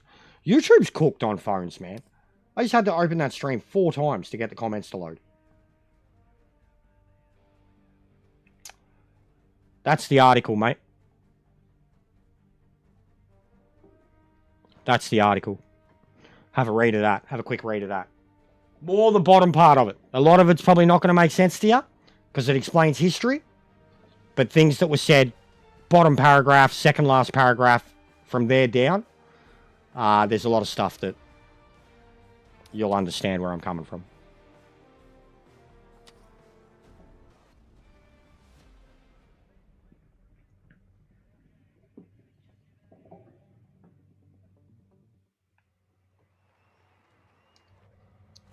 All right.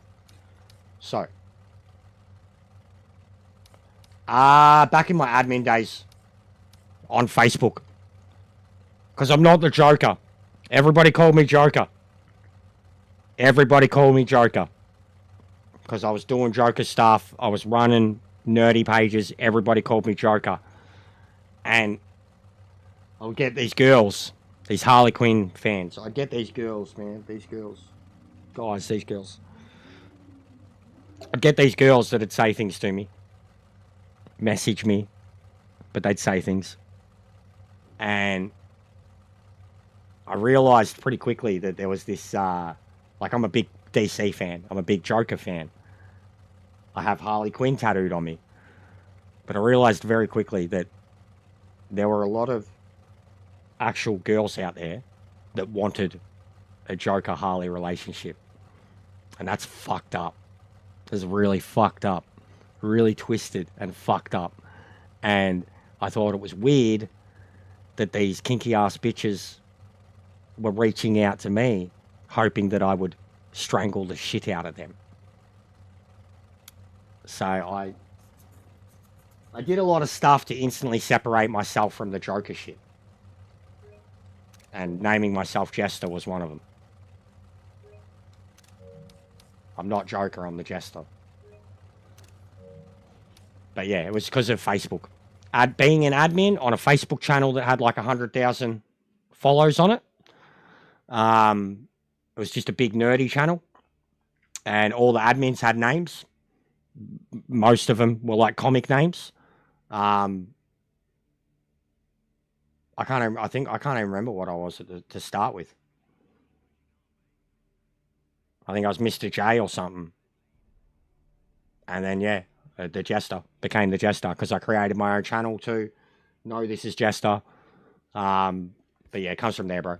It's just it's a social media thing. It's a character. It's a gimmick. All right, bub.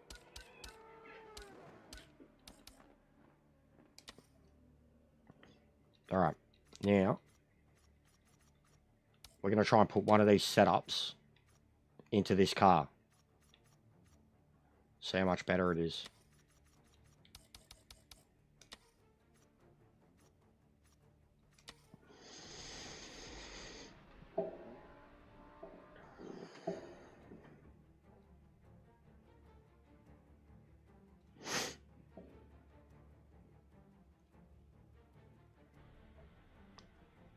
But I need to get all my social medias linked up again.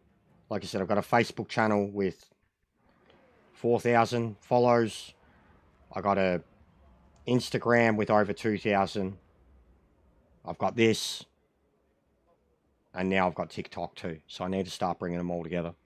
Start using them properly. Like as it was, I should have been using... The whole time I've been doing this, I should have been using my Instagram to support this. And Facebook only recently got rid of its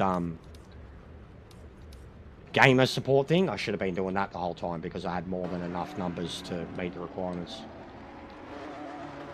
Alright, 111111. So, there we go.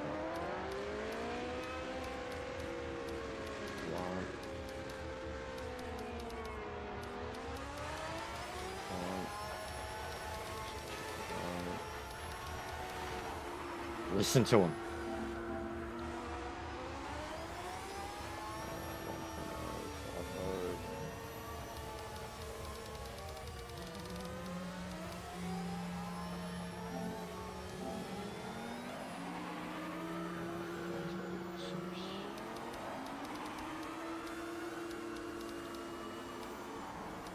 You can adjust the front wing on this.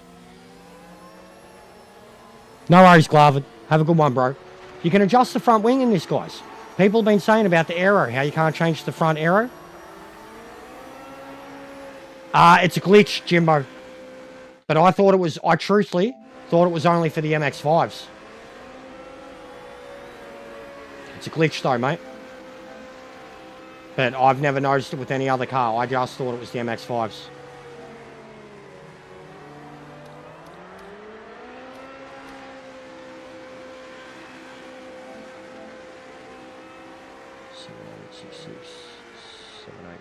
So they're still the same, suspension-wise.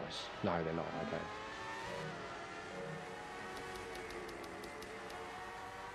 I'll have a look, mate. But I know it's a glitch.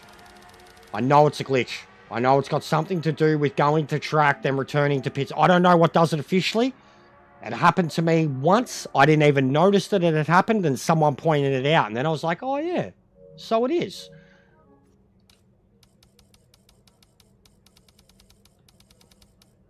I've only ever noticed it myself with the MX-5s.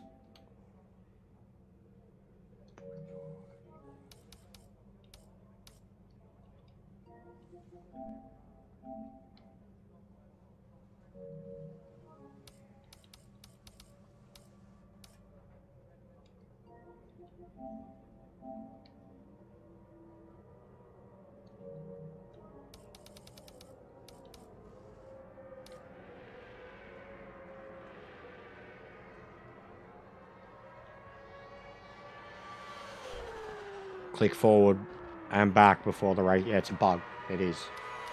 Same as the amount of times that I've changed my setup, saved it, and then it doesn't, it applies something entirely different. Does my fucking head in.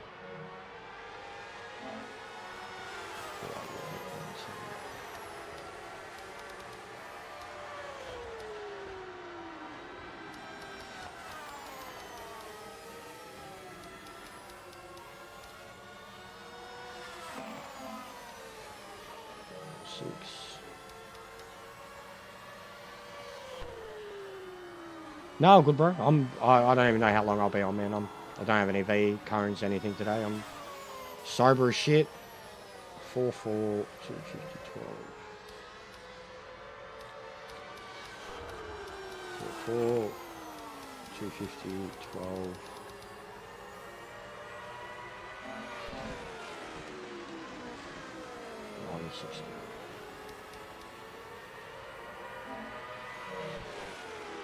I hate having to do this.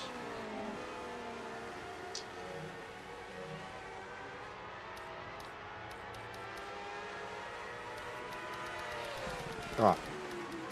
Let's see what they're doing first. God, I wish we had telemetry.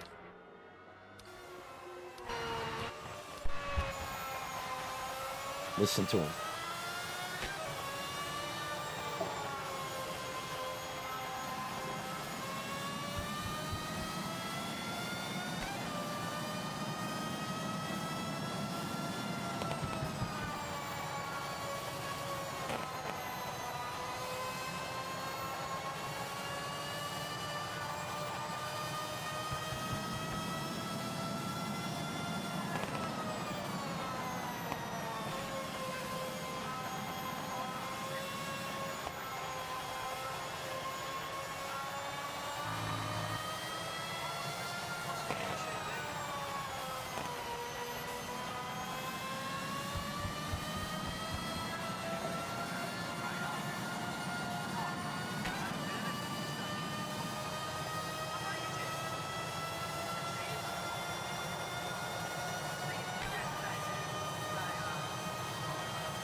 Talking to LJ.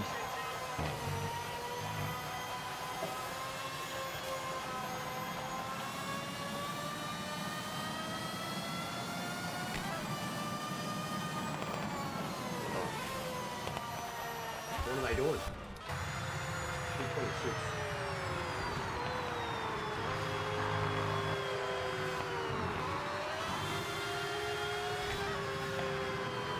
This race C on Gran Turismo actually looks interesting right now. Scuba.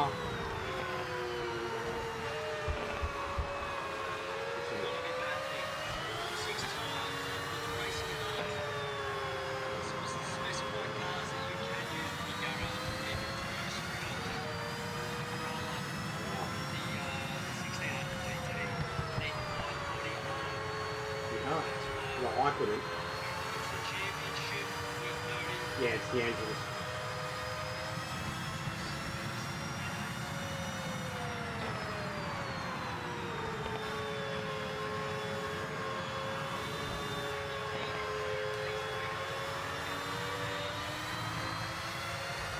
This is Trans Am H.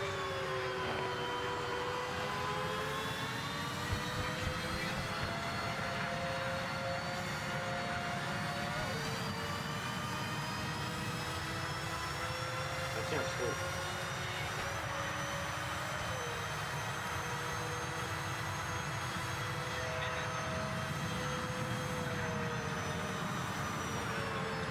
Just talking about a combo on Gran Turismo.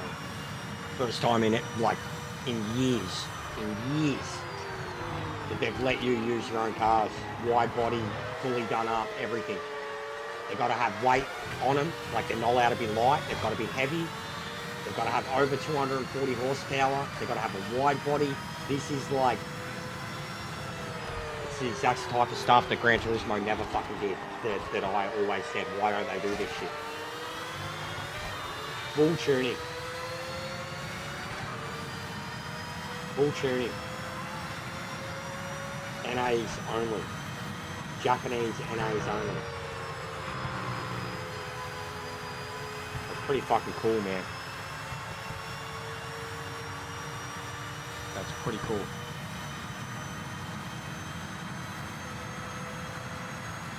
Right, back a sec.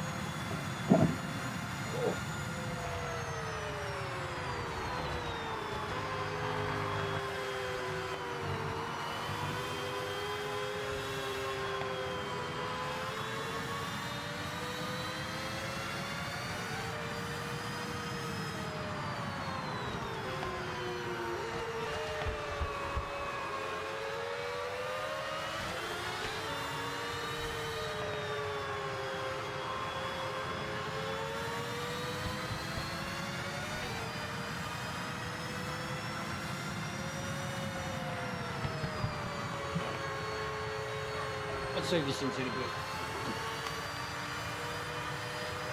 Don't know how much longer I'm going to be on. I'll see if I get another rank race in. I'm probably going to redirect this somewhere. Got too much shit on my head. 5 minutes to the end. Smallest first gear in the world for the Camaro.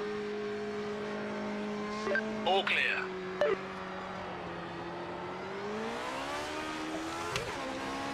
Jesus.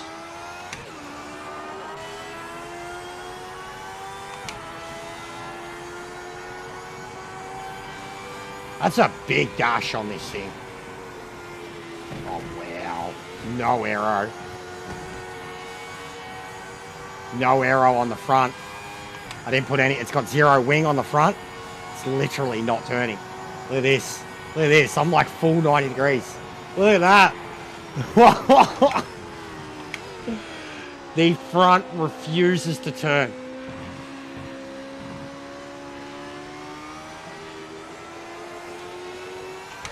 It's got so much anti-downforce.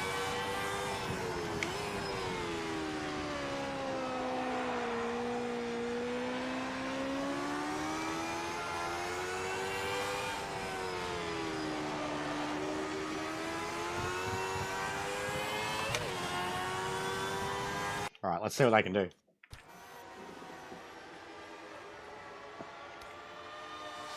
ideal, mate. There's gonna be a mess in front of us. I hope you're ready for it. I think that's what they do, Jimbo. But I think what they're doing it for is because they glitch them at quali. So they drive out on quali, or they drive out on the start of the race with perfect tyre temps or heated up tyre temps.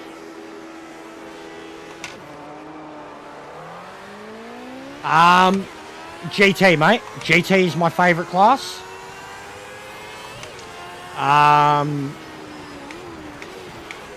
Yeah, GT is my favourite class, mate, for sure. I think it's the most fun, the coolest cars.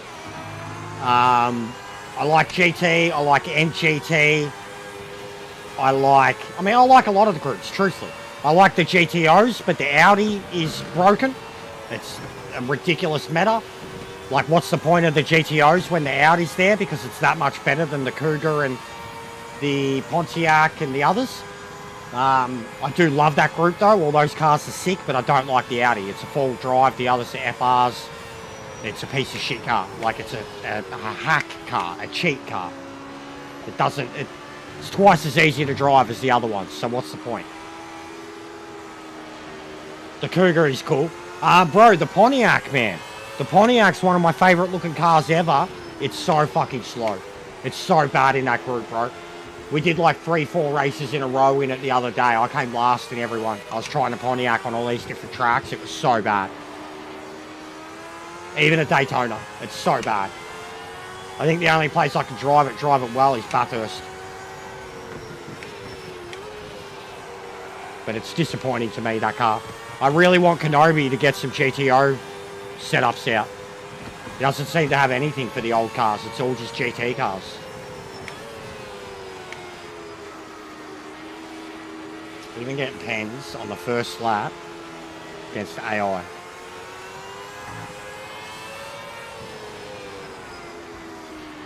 It doesn't even, like, you slow down. It's literally not dropping. It's not dropping. I am lift and coast. Not dropping. Not dropping. Not dropping. Not dropping. Not dropping. You literally, they expect you to fucking stop. Stop. Like, there you go. Drop the penalty. Literally chasing AI around a whole sector of the track, lift and coast. Lift, not dropping the penalty. They want you to slam on the brakes to drop the penalty. That is so fucking retarded. And that's what it's like online. And that's what people that don't really understand the penalties do. They get the penalty and they slam on the brakes because they don't know any better. Fucking so broken. Yeah, I'll come do it, Jimbo. I'll come do it, and then I'm going to jump off, bro. Not in the mood today.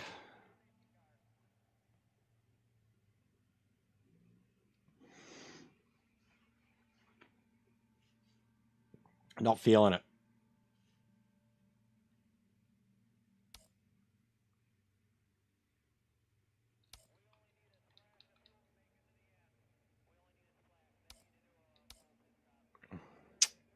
It would break the game. It's not full tuning either, Racecraft. There's a lot of, it's very restricted. It's not full tuning, but it's requirements. So like they've got a heavy minimum weight, you know, so the cars all just can't be, it's like what I did with Trans Am. It's got a fairly heavy, for what type of cars they are, because they're little compact 2-doors. It's got a fairly heavy weight limit. It's like 900 plus limits, 940, 950, something like that. So you couldn't have a fully weight reducted car. They require a body kit. It's very different. It's not full tuning, but it's a lot of tuning available to you. But they have to fit under these requirements, these very specific requirements. I actually picked the wrong thumbnail. Ping pong. Accidentally, I picked the wrong thumbnail. What I was actually going to put on was this one. I picked the wrong thumbnail, mate. I was meant to use this one.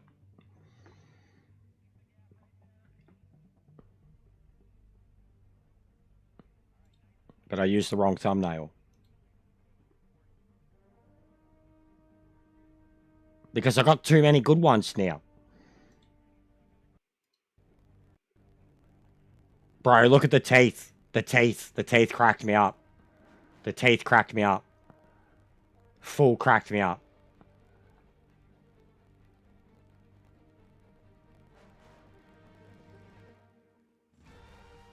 I said in the thumbnail, make me look angry. Or make an angry thumbnail. But yeah, I'm learning how to do it properly now. Ping pong. Genuinely learning how to do it. I think my thumbnail game has been very strong.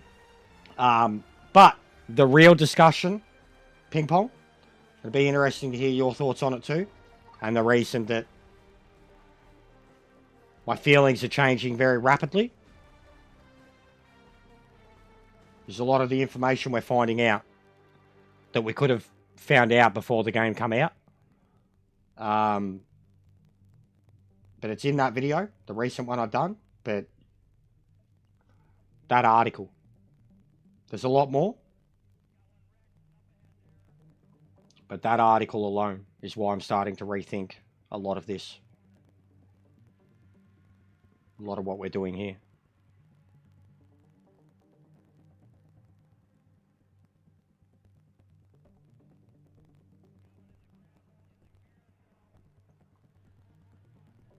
And yeah, the video's doing shit house. Hasn't even done 200 views. The other one did like 500 views in 8 hours. It's too long.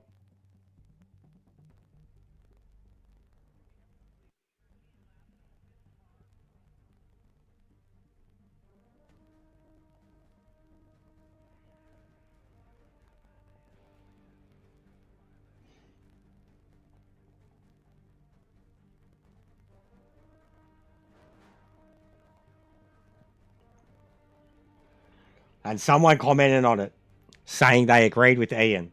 He's right about that, if nothing else. If you doubt this, go watch some of the videos from Minnesota of leftists blocking traffic and forcing people to show their papers. Ah, you mean like those videos in Minnesota of coppers killing people? And that's why the protesters are on the streets? You didn't mention those videos? About people getting killed in Minnesota? Just the protest, and that all those people are idiots. Okay. Okay. America! Because fuck you.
Alright. I think I know who we're redirecting to today, and it'll be someone new for you guys. Someone who's a part of our community and has a newly started channel, and they're playing PMR. So, good to further the community between you guys, rather than you all just hanging out here all the time. And then when I'm not on, you've got somewhere to go. Because I think that's going to be a bit lately. Has he sorted it? Yes, he has. Good job.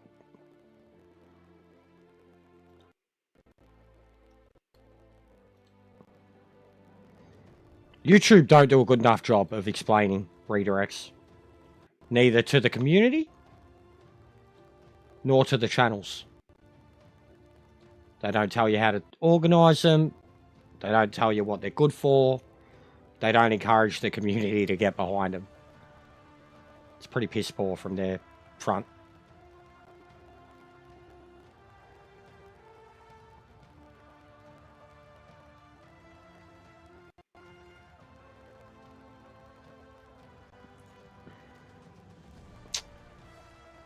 Yeah, it'll be fine, Seeker, bro. I'm probably just going to watch something with the missus. We watched, she hadn't seen it before, I had, but we watched The Gentleman last night. Matthew McConaughey, Charlie Hunnam. She loved it. Absolutely loved it.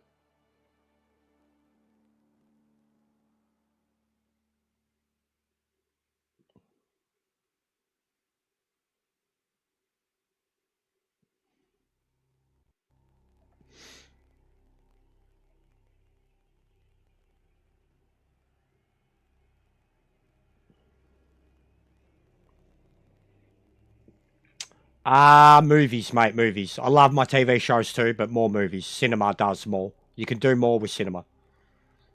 But there are some incredibly good TV shows out there, bro. Some incredibly good TV shows out there. But I'm definitely more a movie guy. And The Gentleman is fucking amazing. Brilliant movie. She loved it. The Gentleman. It's brilliant. Netflix. One of the most gangster movies I've ever seen in my life. But Gentleman. It's brilliant. Genuinely a brilliant movie. A tale of three gentlemen that are rough around the edges. Oh, nice, bro. That's mad, Anthony. Good job. Good job. My missus ain't that huge on them, but she has watched them. She'll watch them with me. Like, it says a lot. She enjoyed The Hobbits the most. It says a lot. She's a girl. But yeah, I watch them at least once a year, mate. They're my Christmas movies. I went through them not long ago, a couple months back.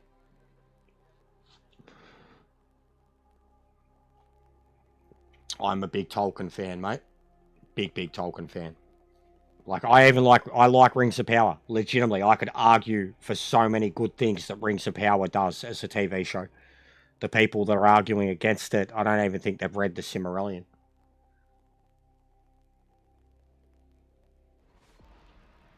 I didn't bother with the new one. And, like, the original movies, the first was good, the second was great, the third was shit. But I haven't seen the new one. I loved the Animatrix back in the day. Yeah, I was a bit older than that.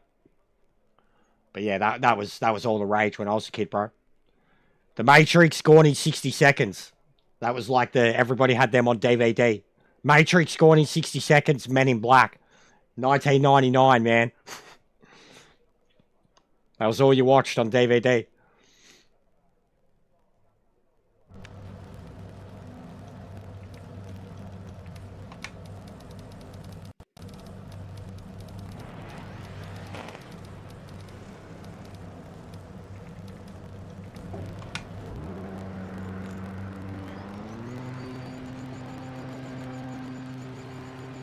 All clear.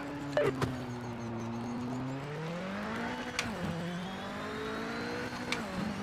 God, it feels weird being back in this now. Compared to being in that Camaro just then. Camaro had no downforce, no oversteer. This thing's just pure downforce. Pure oversteer.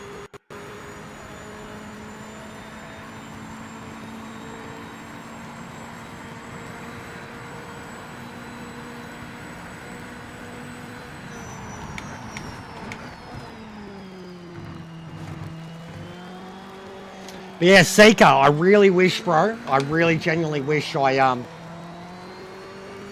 had too much shit on my brain when I was putting that video together. Even, I went back and watched the stream, and I was listening to it, and I was trying to write down as much as I could that was useful from it, in terms of the questions. I didn't even write down all the questions. The research side alone took up 10,000 words, nearly. So I had to cut that back. I cut out 10-15 minutes at least. It should have been part 1, part 2. And then upload it, done with it. Wake up this morning, seen your comment straight away, was like, mate, this is what I was screaming for. This exact jargon was what I was looking for, or like what I should have Googled myself and just copied and pasted in there. 10 minutes to the end. If anybody is going to do a video about the Sparks Challenge in the future, they need to include all that information. Because, I mean, I haven't done a video on the Sparks Challenge. I wasn't able to compete in it, but I was. But you know what I mean? Guys, can you see that square floating in front of me? Guys, can you see that square floating in front of me? Watch, it's about to turn from the left to the right. Watch it, watch it. There it is, there it is, there it is. Can you see that? Can you see that? Can you see that square, guys? Timing Do you see that floating square? Here it goes, watch it. To the left, to the left. There it goes. Do you see that? Guys? There it is, look. In front. Little rectangle.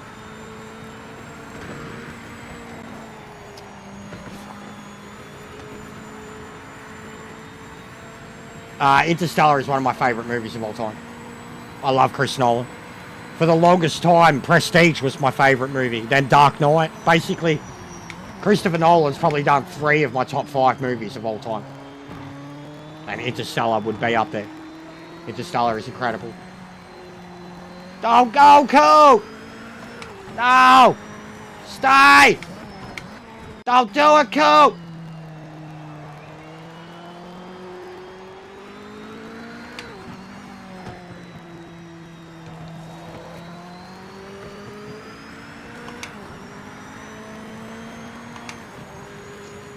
Yep.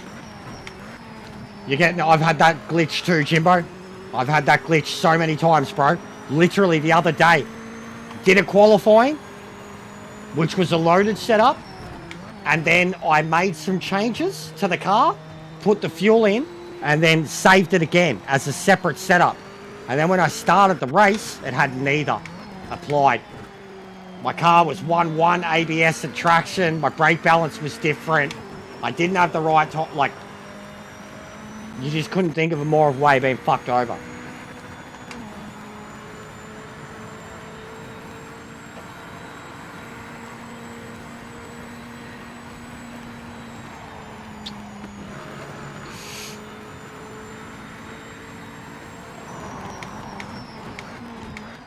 And it's been doing that since day 1 too, mate. Day 1, you literally save a setup. Apply and save a setup, and then do the quality in it, then load the race, and you're on a different setup.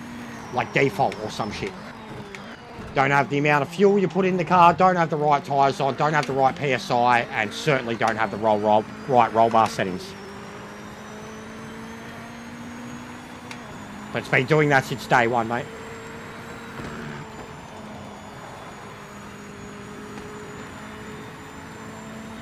Frustrated the shit out of me. Another example of it, John was doing the Endurance Hall events, doing the Bathurst Endurance Hall event, and he was basically judging his strategy off of what he watched me do in the same race. And I said to him, like, he told me what he was going to do, and I said to him, I was like, I think you can do a 20 lapper on softs, double stick. And he did. He organised it. He did his 20 laps, he went into the pit, they repaired his car, they put the fuel in, they didn't replace his tyres. He had a programmed pit. He had a programmed pit for an endurance single player race. Endurance single player event. And he had a programmed pit. And it didn't do it. He was 20 laps in to a 40-lap endurance race. One stint. And they didn't change his fucking tyres. What do you think he did? What do you think he did?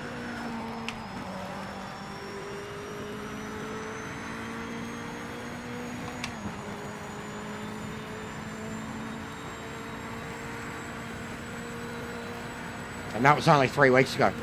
Literally after the last update. A couple days after the last update was official. Because why we were waiting for the update to properly launch was when I was doing it.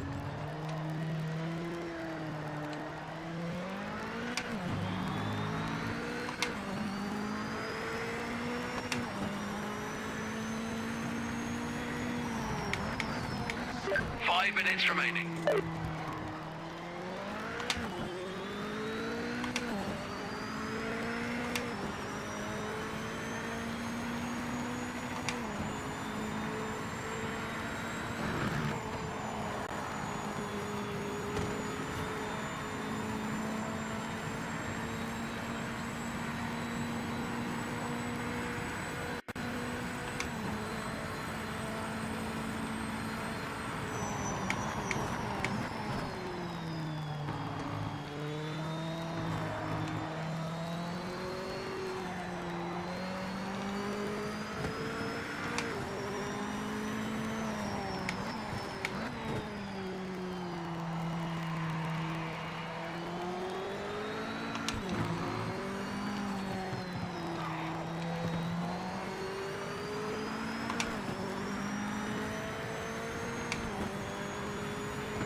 Fucking epic time. Epic.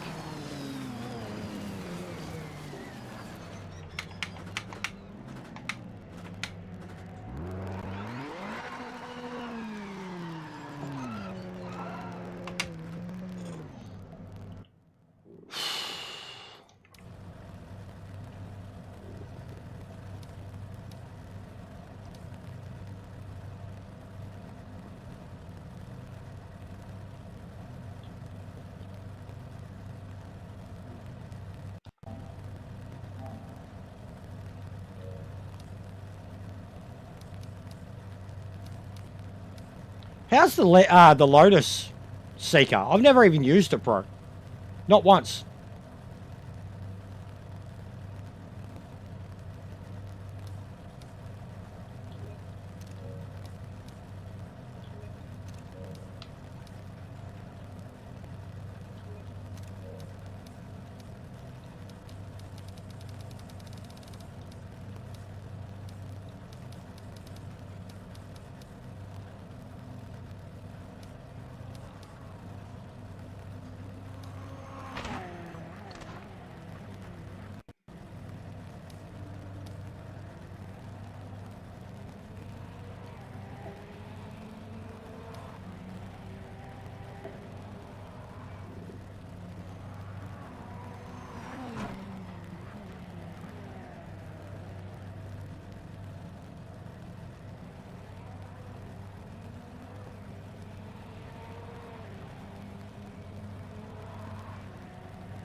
I love this. This is the intro music to Sears.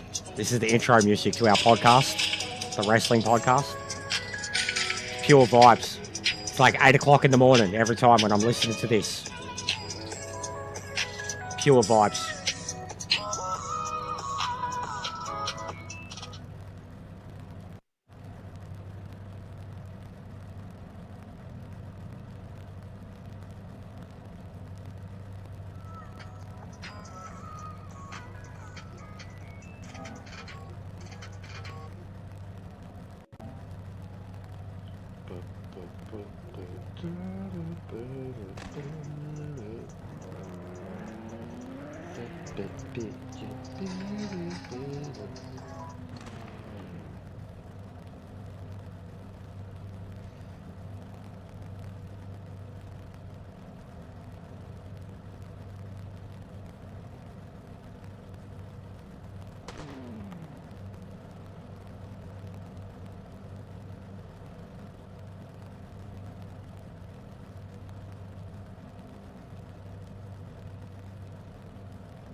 Fantastic! P1 for the session.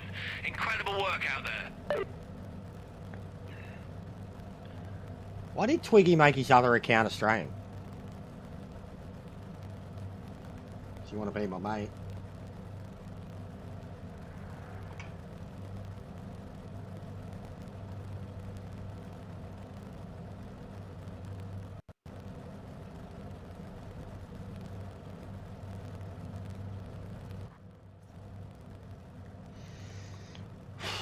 Alright, last race, guys.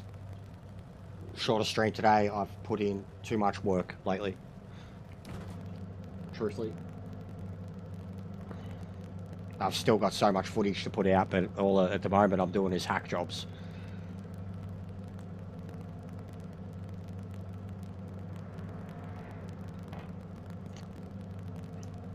We definitely still have a Chaos compilation coming. I'm not going to bother with the AI video. I'm not going to point out what everybody already knows. Regardless of how much footage I have of the AI being the worst thing ever. I got more footage of people doing it, so what's the point?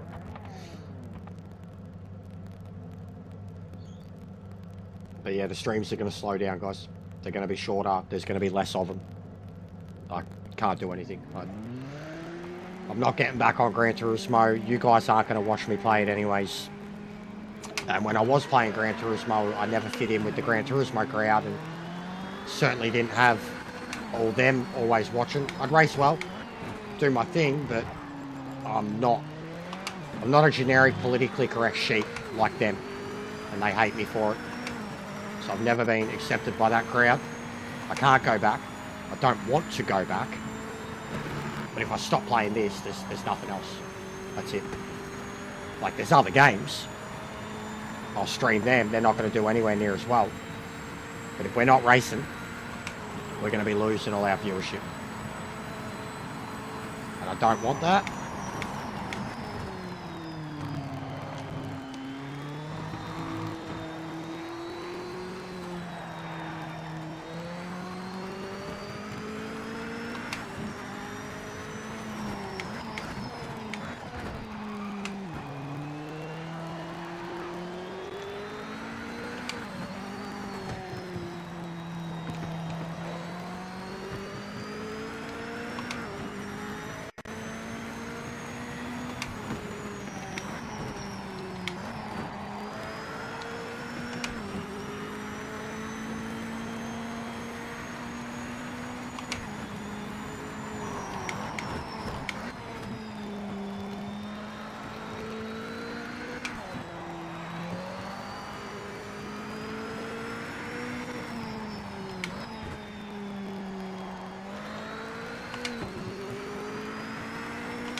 This car is so ridiculously easy to drive.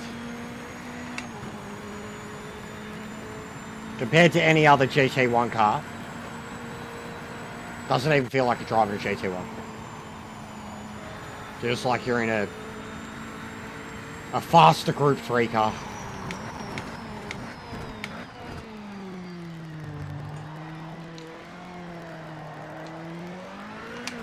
Like you're in a slightly more looser Audi. 10-second lead, lap 1. That's abysmal.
So sorry, bro. I'm struggling, truthfully. We're struggling at home. We're not eating. I'm struggling. Trying to do this as much as I can. It's hard at the moment. It's very hard to be positive. It's very hard to be chirpy. But I've got nothing else I can do. Haven't had anything back from any jobs. Still applying. But I mean, like, it's already back in that feeling. I've been applying for 2 weeks and it's going, mate. Fuck PCs. Yeah, PCs are a pain in the ass, bro.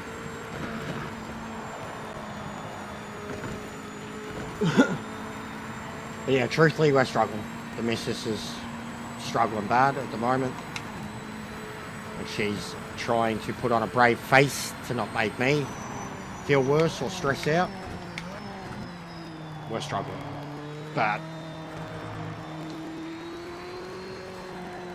that's why even like the TikTok stuff, why I'm trying to smash that out now, why I wish I'd been doing a lot of with my other social media platforms for the longest time. Maybe I could have made more of a go of this already, even with how much other work I put in. And then as soon as you start bringing in another platform to it, like the work now is just... Yeah, nah, cool. Fair enough, bro.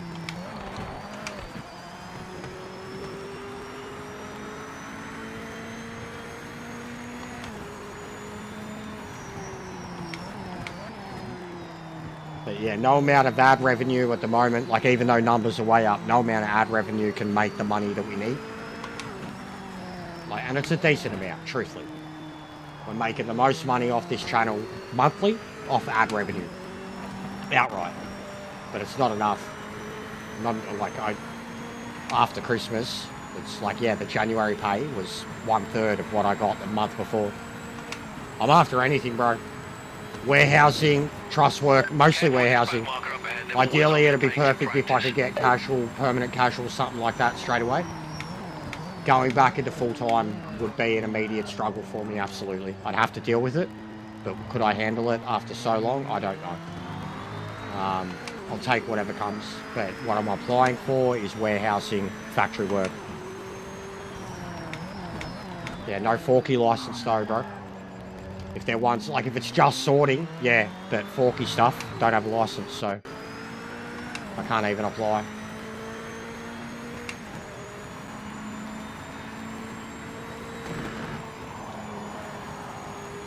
But yeah, some of the casuals that I was looking at and what I'd like are all warehousing. But yeah, we need more income. We need genuinely like a lot more. It's why I even shared the PayPal last night. Like, we are struggling. I'm not hiding it. I didn't say anything about it for the longest time, like since Christmas. Put on a brave face. Wasn't saying anything about goals or PayPal or anything like that. Couldn't even do anything about it because I didn't even have my phone anyway. So even if I got a PayPal, I couldn't access it. But I was specifically making a point of, just because of how good Christmas was, that for the month, I didn't want to put up any goals or e-beg type thing. So I haven't even spoken about it, but like, I know how much weight I've lost. I know how cranky I'm getting. I know how little sleep I'm getting. Because the sleep thing too, that's a big thing. Like, I'm getting back to that insomnia pattern. And it's because of the editing, it's because of social media, and then it's because of my life and just my brain. But I am 100% falling back into an insomniac pattern. It's not good. I did so well to get out of it. So yeah, truth be told, mate, that's probably why there's a lot more negative content lately. It's why I'm losing my shit, why I've had enough of the patience, why I've also had enough of people labeling me, telling me what I am or what I'm feeling. I'll fucking let you know what I am and what I'm feeling now. So yeah, truth be told, we're not that great. And I have to get on this game. I mean, I have to get onto stream, or I have to upload something a day. It's not easy at the moment.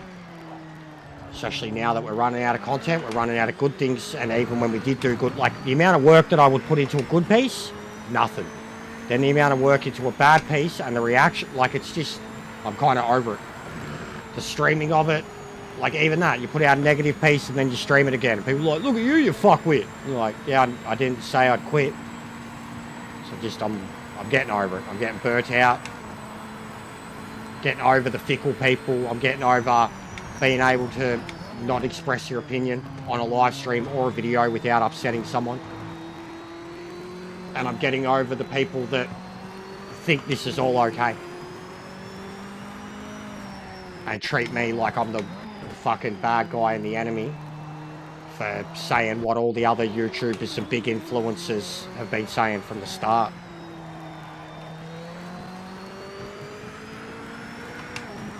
Just trying to keep up appearances. Got to be in it to win it.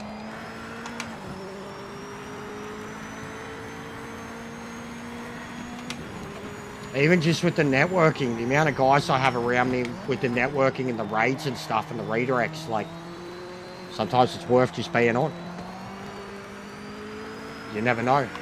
Like, even as it is, I'm shutting this one down early because I got a mate doing a podcast and I'm just not in the mood. And the more we talk about the problem, like, it's, I like the game. I like playing it. I'm not playing it right now. I'm driving around. Endlessly and aimlessly driving around. There's no competition. There's one opponent on the track. Like, playing the game to fill time, it is, bro.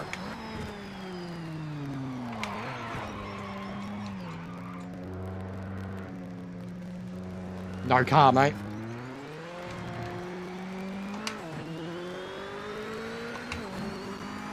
Lots of don'ts. Don't haves. Doing really well out there. You've In got our it, Cal. life. Keep it up.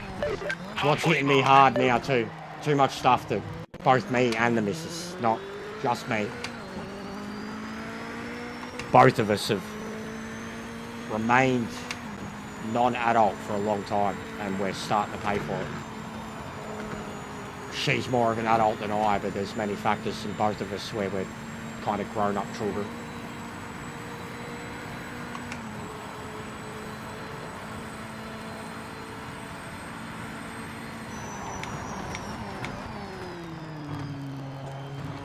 No, not a mutant, mate. Difference of opinions. They got upset. I think they unsubbed and then they hung around again. I don't know. Yeah, no, we will. But no, not mutants. I just expressed... I upset someone by expressing an opinion, and they told me I was wrong, and it's hilarious. Like, I said my opinion, they tell me I'm wrong. I say, well, this is the way we see it, and then pretty much everyone else in the chat agreed with me. That was it. Not a mutant, though. Not a hater, I wouldn't say. But they got upset. They definitely got triggered, and they can't understand where anybody else is coming from. So, not a mutant, though. Just American. And I don't mean that in an arrogant way. I really don't. I'm actually defending them. A mutant is a Hmong, a Muppet, a clown, a troll. A troll. Mutants don't even know they're trolls, though. That's what makes a mutant a mutant. They don't even know they're a troll. A mutant will say dumb shit and not even realise they've said dumb shit. A mutant is a mutant. But yeah, it's a football thing. Comes from the footy lads. In the same way that Hmong came from me. Also, I was watching Gentleman last night and Hugh Grant called someone a Hmong in it. And it cracked me up. He was like, you're a... No, he goes, I'm not a Hmong. You're a bloody Hmong. And I lost my shit. Hmong. M-O-N-G. It's like, hey! That's my word.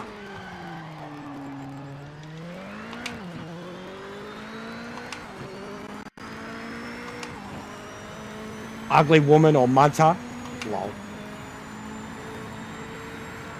Yeah, well, it's funny because it came from Lee, and Lee's UK, but most of his followers aren't women, so he's calling all these dudes mutants.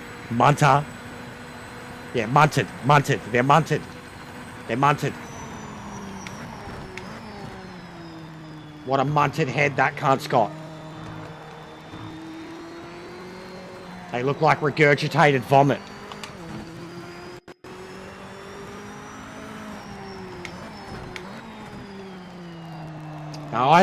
Dude, like watching Gentleman yesterday, if you've seen it, Steve. McConaughey, Charlie Hunnam.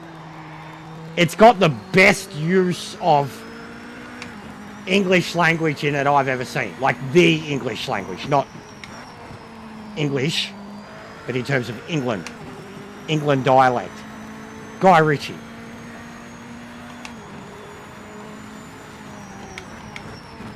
But the chavs in it, bro, the kids. The chavs in it, they remind me of Touchline, man. I can't help it. The chavs in that movie, I'm like, that's Touchline. That's Touchline. That's him. High squeaked voice and all. I'll fuck you up, bruv. Good movie. Good movie. And genuinely, too, if those kids are an example, 100%, Steve, 100%. If those kids are an example of what kids are like over there, I feel bad for you. And we do hear, like, you know, we see I've seen the shit on the street, like kids on the street squaring up to cunts, you know, I'll fucking smack you, you old boomer. Like, and they're like me, little skinny cunts, mouthing off to some bloke in the street, like, over here we got essays. So they're like white kids who are trying to be like wogs. They carry the bum bags, they got the gold watch, the chain, but they've all got the bum bag over the shoulder or around the waist. They all wear the fucking Nike hat. Essays, bro. That's what they are over here. And they're like gypsies, man.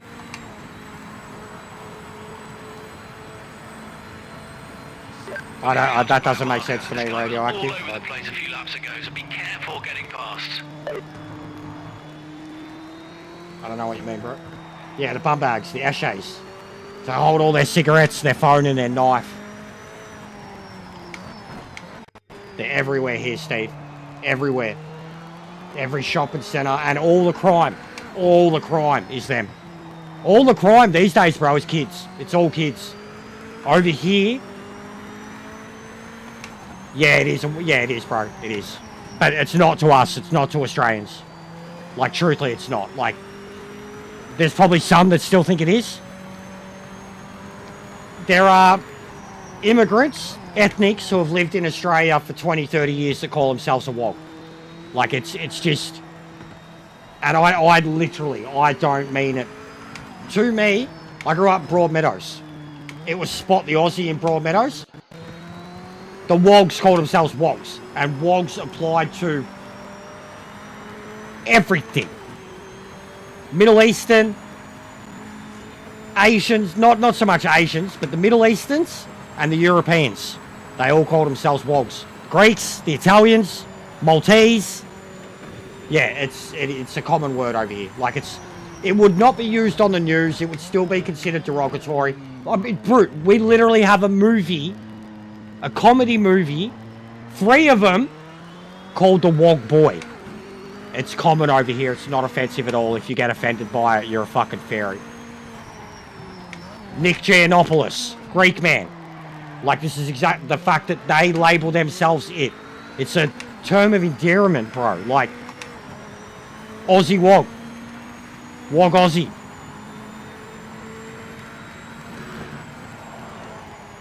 But Nick Giannopoulos, the Wog Boy. There's a bunch of comedians. Can't think of their name. But their whole gimmick is being wogs, being old wogs. They do like stereotypes of wogs. They dress up as like the grandma. Oh, you look hungry. You're so skinny. You must eat. Here. Yeah, throwing the thong. Yeah, same here, bro. Same. But it's like, for me, and I know it probably sounds offensive to some. It's not. It's truly not. And bringing up the fact that there is a movie, a very popular, successful franchise called The Wog Boy, it's not offensive over here, bro. It's a term of endearment. It is a term given to immigrants from Middle East and Europe who have moved to Australia and lived here. Become Australian. If they move here and they don't become Australian and they stay their way, there are more derogatory terms given to those people, which I won't repeat. Stereotype derogatory terms. But wogs, he's a wog, mate. Means he's an immigrant who's lived here his whole life. He's got immigrant heritage, but they sound like us. Yes, 100%. 100%. In Australia too. The moment you drop a mate, then you're in trouble. You say cunt to your mates all the time. He's a good cunt. Shut up, cunt. Fuck off, cunt. This, that. The moment, like, if it's between mates, and they're, like, talking like that, like Ming. Ming says something to me. Car behind you isn't closing the gap. Ming says something to me, and I'm like, fuck off, cunt. You're a cocksucker. And he goes, Ming replies, what, mate? Then we're in trouble. We're about to come to blows. Me and Ming. Because he called me mate. In a condescending way. Even though we were just calling each other cunt 2 seconds before, and dickhead and cocksucker and shit. But the moment he goes, listen, mate, gloves are off. That's Australia. That's Australian. We're coming up to a back marker. This guy was all over the place. The moment someone goes, mate, Before getting past. they're pissed off. And you know it with me. You hear it from me. All the fucking time. Righto, champ. Yeah, no, righto. You know I use righto. Yeah, righto, mate. I don't say champ. I say mate. Righto, mate. I say that all the time. I say it to trolls here all the time. Righto, mate. Yeah, righto, mate. Yeah, righto. Yeah, right. Nah, yeah. Yeah, too right.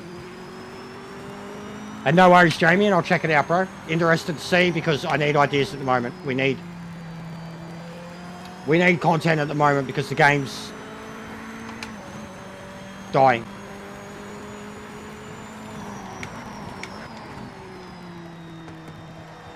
I do have other games I could play too, but you guys aren't going to watch me play them. They're not racing games, so. But I do have other games on the go that I need to get back into, or they're just going to get added to the pile of shame.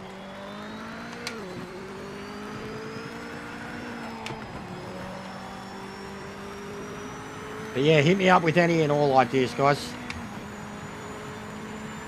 I am very open to interpretations and requests at the moment. Especially talkback type shit. We've proven it. We've proven it over the last week. That we've had more people watching me. I hate it too. It's the truth. Because it gives them what they want from me in terms of their perception of me. We have more people watching me rant than watch me race. Twice as many. Every time, anytime it happens. You're leading. Keep it together and take the win. Anytime. And when I've been screaming the truths about this game, the audience doubles. Goes from 30 to 60, and that's a problem. That's a YouTube problem. But it says, to me, regardless of the haters, people that disagree, the naysayers, means there's at least, so if we double the audience, if we go from 30 to 60, at least 15 of them are there to hear something they don't want to hear, to get triggered by me, to add, to pour gasoline on themselves, throw matches, and go, why do I watch this guy? I fucking hate him. And then they continue watching me. They're there watching for that. Then there's another bunch of people that are lurkers. They might not be subbed. They probably don't like me or think I'm too outspoken and I swear too much, but they're still listening. They're listening. And when I'm having those rants, and the last big one, I didn't see any screenshots, but I got told that Sunday, Discord was popping off when I was popping off. Discord was popping off.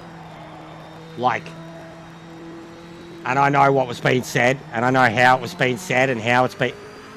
Discord was having a fucking shitstorm because of what I was doing, because of what Boris has done, and then I imagine even my article again today. Not many people have seen it, but they are reacting. They are reacting. I should be ashamed. I should be. Disgusting. Disgusting! I met the Prime Minister, guys. Kevin Rudd. Spent 2 hours with him talking about the plight of homelessness in Australia. I also met Prince William. Same thing. I'm a disgusting, atrocious, foul-mouthed fucking person. And when I was 20 years old, 21, I met the Prime Minister and Prince William. You're still leading And spent many hours with them talking about something that was very real and very serious. But you just wouldn't know that about me, and you just wouldn't expect it about me, and you just wouldn't ever assume anything like that about me, because you hear me talk in a live stream when I'm lit up and doing, and you just think I'm incapable of something like that. But that is truth and fact, and I have photos to back it up too. It's something I used to do. Used to be an advocate, which is where you speak for the people that can't speak for themselves. So a lot of it makes sense now. Youth work, advocate. Does it make sense? Why I'm a bit of a social justice warrior? Why I'm a bit fucking abrasive? And why I say things the way they are? Would it make sense if you'd known that in a previous life I was on the streets and ended up in refuges and hostels and homeless and had my life turned around by a youth organisation and then started going to uni to help and give back to that organisation, and over the next 3 years that shit took me as far as meeting the standing Prime Minister of Australia. But you just wouldn't know that. You just can make heaps of assumptions. People call me a meth head. I got fucked teeth. I got fucked teeth because I'm a stoner, I'm a smoker, and I drink a lot of caffeine, energy drinks. That's why my teeth are fucked. It's got nothing to do with hard drugs. Absolutely nothing to do with hard drugs. But the things that people say to me, and assume about me, so many of you motherfuckers still, and I mean it like that, so many of you people still don't know me. Don't know me from a bar of soap. You don't know my life. You don't know my life story. Yous all judge, though. Yous all judge. Yous all make assumptions. Yous all tell me what I am. Yous all tell me what I should be. I've had enough. I've had enough. I've never, ever, ever laid out my full story. I've never laid it out. And the amount of people that judge me and... Yeah. The amount of people, mate. But I've had enough of it, guys. The subtle and vague shots, then the not so subtle and vague shots, the cowards that deliver them. I've had enough. I've had enough. Like, I am not... Yeah, I know. I agree, Jamian. I agree, bro. Look, if you want, I still have it. We'll do it now. I still have it. What I want them to watch is the last 10 minutes of it. All of this, there's a lot in there, guys. Like, I know it's been ignored over. I know that you have seen all this and ignored it. The haters have ignored it. And then even the people that agree with it are probably by this point thinking, fuck, this is too much. This is too much. This is too much. This is too much. Or lack of... Had never... Guys. Kyle... Wait. I just... Made a mock...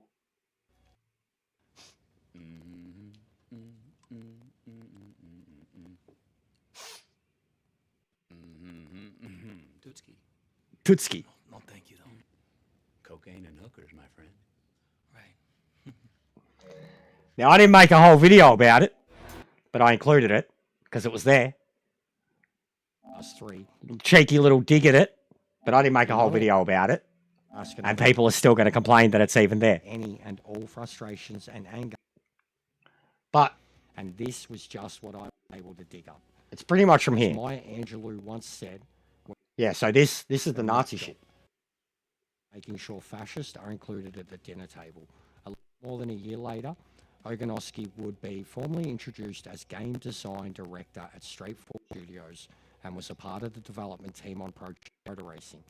Similarly, Ogonowski is staunchly anti-feminist, boiling it down to a bunch of women with various mental illnesses, thinking that all men on the planet are conspiring to oppress them. And said feminism is a synonym for nutjob.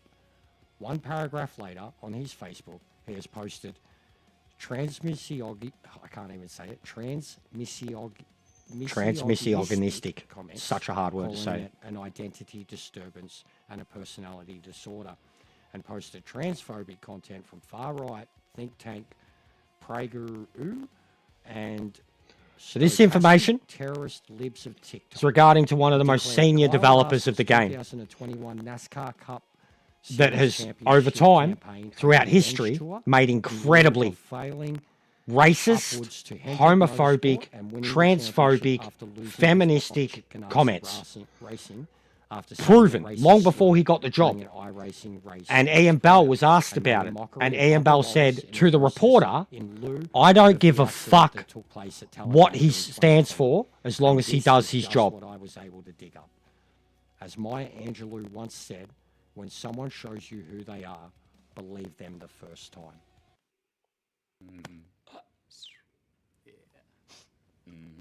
This was literally, look, 4 days ago, guys.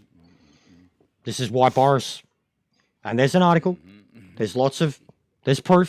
No, thank you, though. There's proof. Cocaine and hookers, my friend. There is proof. And I'm just making a little... As I put my investigative journo cap down. It's a lot, Steve.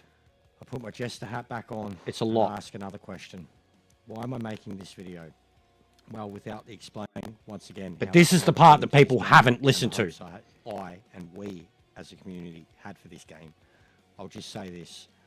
I think I've finally seen the reality of the PMR situation. This is my writing. I defended the game unashamedly. Everything else I read was articles. Biased personal opinions. This is my writing. I had never really heard of Ian Bell's name until this game.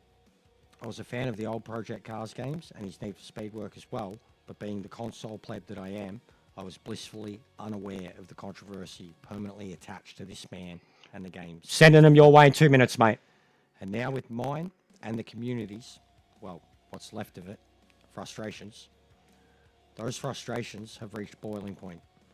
The articles I am being sent daily by randoms and disgruntled fans alike, the lurkers in Discord who privately reached out after seeing the totalitarian dictatorship where any and all frustration... The Discord stuff? The Discord stuff. Has my whole attitude not changed with this and the way I've gone on the attack and the defense since the Discord stuff? Boris, then me, all the other trolls in between. You look into that. And this is, again, we were fucking warned. This goes back to PC1. Like, Ian would block, ban, tell people they're wrong, go fuck yourself. What I experienced on Discord from the devs is the way he has always been and the way he demands that they be. What anybody who has had a negative experience from those devs and admins on Discord and the simps, that's always been the way with this series and this man. Like, there is so much history to it. And these were the biggest warnings I got from people that were in the know, that still hung around, still held on to me and gone, good luck, mate. But they warned me the whole fucking way that this has been like this for a decade. And anger are dismissed as haters, trolls, and toxic, and swiftly or silently removed. Basically, I'm starting to see how things are run by the team, or at least in a lot of cases, seeing how things were run in development. And now, after the disastrous release and mass layoffs, how much more crunch the remaining developers are under. I still want this game to work, but I just see all these problems. I see the problems from launch. I see the problems we have now, nearly 3 months later. I see the declining sales or lack of sales outright. I see the negative reviews and the outright negativity on social media. I see a large minority of very, very disgruntled This is all me. fans. And I see a rapid shrinking minority of those still willing to have faith and blindly bury their heads in the sand. What I don't see anymore, I don't see any of the goodwill between the developers and the community. They have literally released one single solitary statement regarding the state of the game, and that was on day one.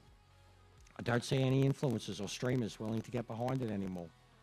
I don't see any large streamers who would risk alienating their fan base for a big bag of Ian Bell's cash. I just don't see any good things from anyone now. I'm still playing the game daily, still desperately trying to find what drivers remain, trying to find the really quick guys in the hopes, if and when it gets fixed, that we can at least host leagues. I still genuinely hold out hope that it can be a platform for us to have great races for at least a few years. But the public doesn't. And all I'll get is attacked. All I'll get is attacked. Why do you make these videos? Why do you say these things? You're doing nothing but... They don't... 19 minutes. 19 minutes. 15 minutes of investigation, 5 minutes of talking. And when I'm done talking, what do I say? The end every time. But they'll attack me. And they'll see a video like this, see the thumbnail, not watch it, then see me go live and go, you fuckhead, what are you doing on the game? Did you watch the video? No, you didn't. Half of them I get pissed off, bro, when people ask me a fucking question that says they're basing it off of something they seen, but they didn't actually fucking listen to. Those like myself who shits me to tears. There remained. 3 months later, nearly 10 updates, patches, or fixes later, the game's still cooked. It still cannot do basic stuff. It's still got the same game-breaking bugs it had on day one. Yeah, it looks better. Yeah, the cars drive better. Even the frame rate is crisp now. But all that stands for naught if we can't even host races without a guaranteed random assorted glitches goods cookie collection. Too many C's there. So I'm losing hope. And all this stuff I've spoken about in this video and discovered in the last week is not only crushing that hope, it's making me regret that I didn't do the research beforehand. It's making me curse myself for breaking my oath to never pre-order any game, no matter the hype, after many failed launches like No Man's Sky, Fallout 76, and Cyberpunk 2077. And truthfully, the things I've experienced recently regarding the devs and the information I found or been sent, well, it's pretty shitty stuff. Shocking, random, and in some cases, hateful. Stuff that shouldn't be floating around a racing game's reputation. So I don't know where I stand. I'm torn. I love how it feels. I hate how it's made me feel. I hate how it's frustrated so many. I hate the radio silence from the devs. I hate that we will never know the real story, and all we can have is hearsay, speculation, and assumptions. I hate where we're at. What's the matter with you? Hey! You gotta know What do you think? Why you looking so sad? It's not so bad. It's a nicer place. And like, Shut up or you face. do you get that? Why that's there? That's him. That's the devs. That's the people on Discord. Every fucking time. It's a nicer place. It's a nicer bad. Shut up in your face. It breaks the game. Like a couple of the, like the PMR Sparks thing, it broke the game. Like, you started like bugging out. And then this is just from the other night. All your questions, they're all coming up. Doing nothing. Why have they not released a fucking statement? It was just everybody's questions that I kept repeating when I was ranting and ranting and ranting. But so the structure of it this time, because you remember the last time I opened it with the rants and the live streams and people just called me a fucking idiot. Whereas this one I opened with the information, I had my talking in the middle, and then I have the unfiltered breakdown shit at the end. Talk about some of the stuff that I just found before. We're actually going to have some fun when I fire this up.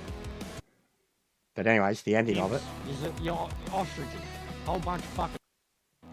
Yeah, the ostriches. This is what Jamien's talking about. Get to the end of the video and listen to the last bit. That's what he's saying. Yeah, so why should the AI? Yeah.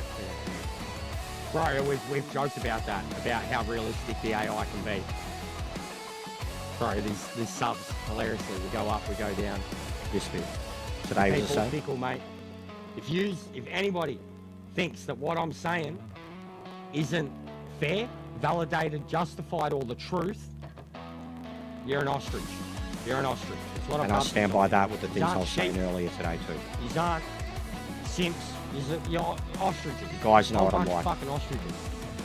I'm certainly not someone who stands for nothing. Discord. Ostriches. These are ostriches that are experts in burying shit under a fucking rug. You got mushrooms and shit growing under there, feeding them shit, keeping them in the dark. It's a not so bad, it's a nicer place. Shut up in your face. So yeah, the video is, it's an odd one. I don't even know what I would call it. It's genuine content. First 15 minutes of it are investigating. The next 5 minutes of it are my thoughts. The last 10 minutes of it is me overly ranting and reacting to the community asking all those questions, which you've seen on the live stream, which was what inspired the video in the first place. But yeah, it's not doing well. It's not doing well at all. Compared to the 10-minute outright attack, it's not doing well at all. And it's always like that. The ones that I actually have information in them, people don't care. So it is what it is. I appreciate you taking the time to watch it, Jamie. I will check out Discord. Neon, I will get back to you on that too. I have thought about merch, but I've got to get onto it, bro.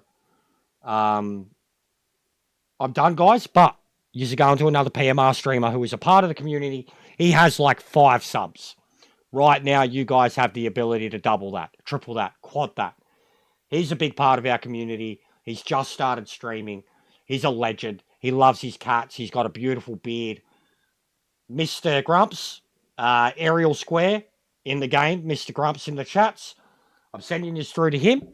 He's a legend. He's been trying really hard with this game. He's probably going to be nervous as shit. He's probably going to fuck up and anxiety's going to hit him hard. Get behind him, guys. He's literally got like 5-6 subs. This is about to be the biggest crowd that he's ever had. All right? These are why we do raids and redirects. It's not about the networking. It's about how you can blow up a smaller guy and make them feel good. All right? I'm going to send you through to him. Just give him a big ups, Mr. Grumps, just because he's on the game and he's still going.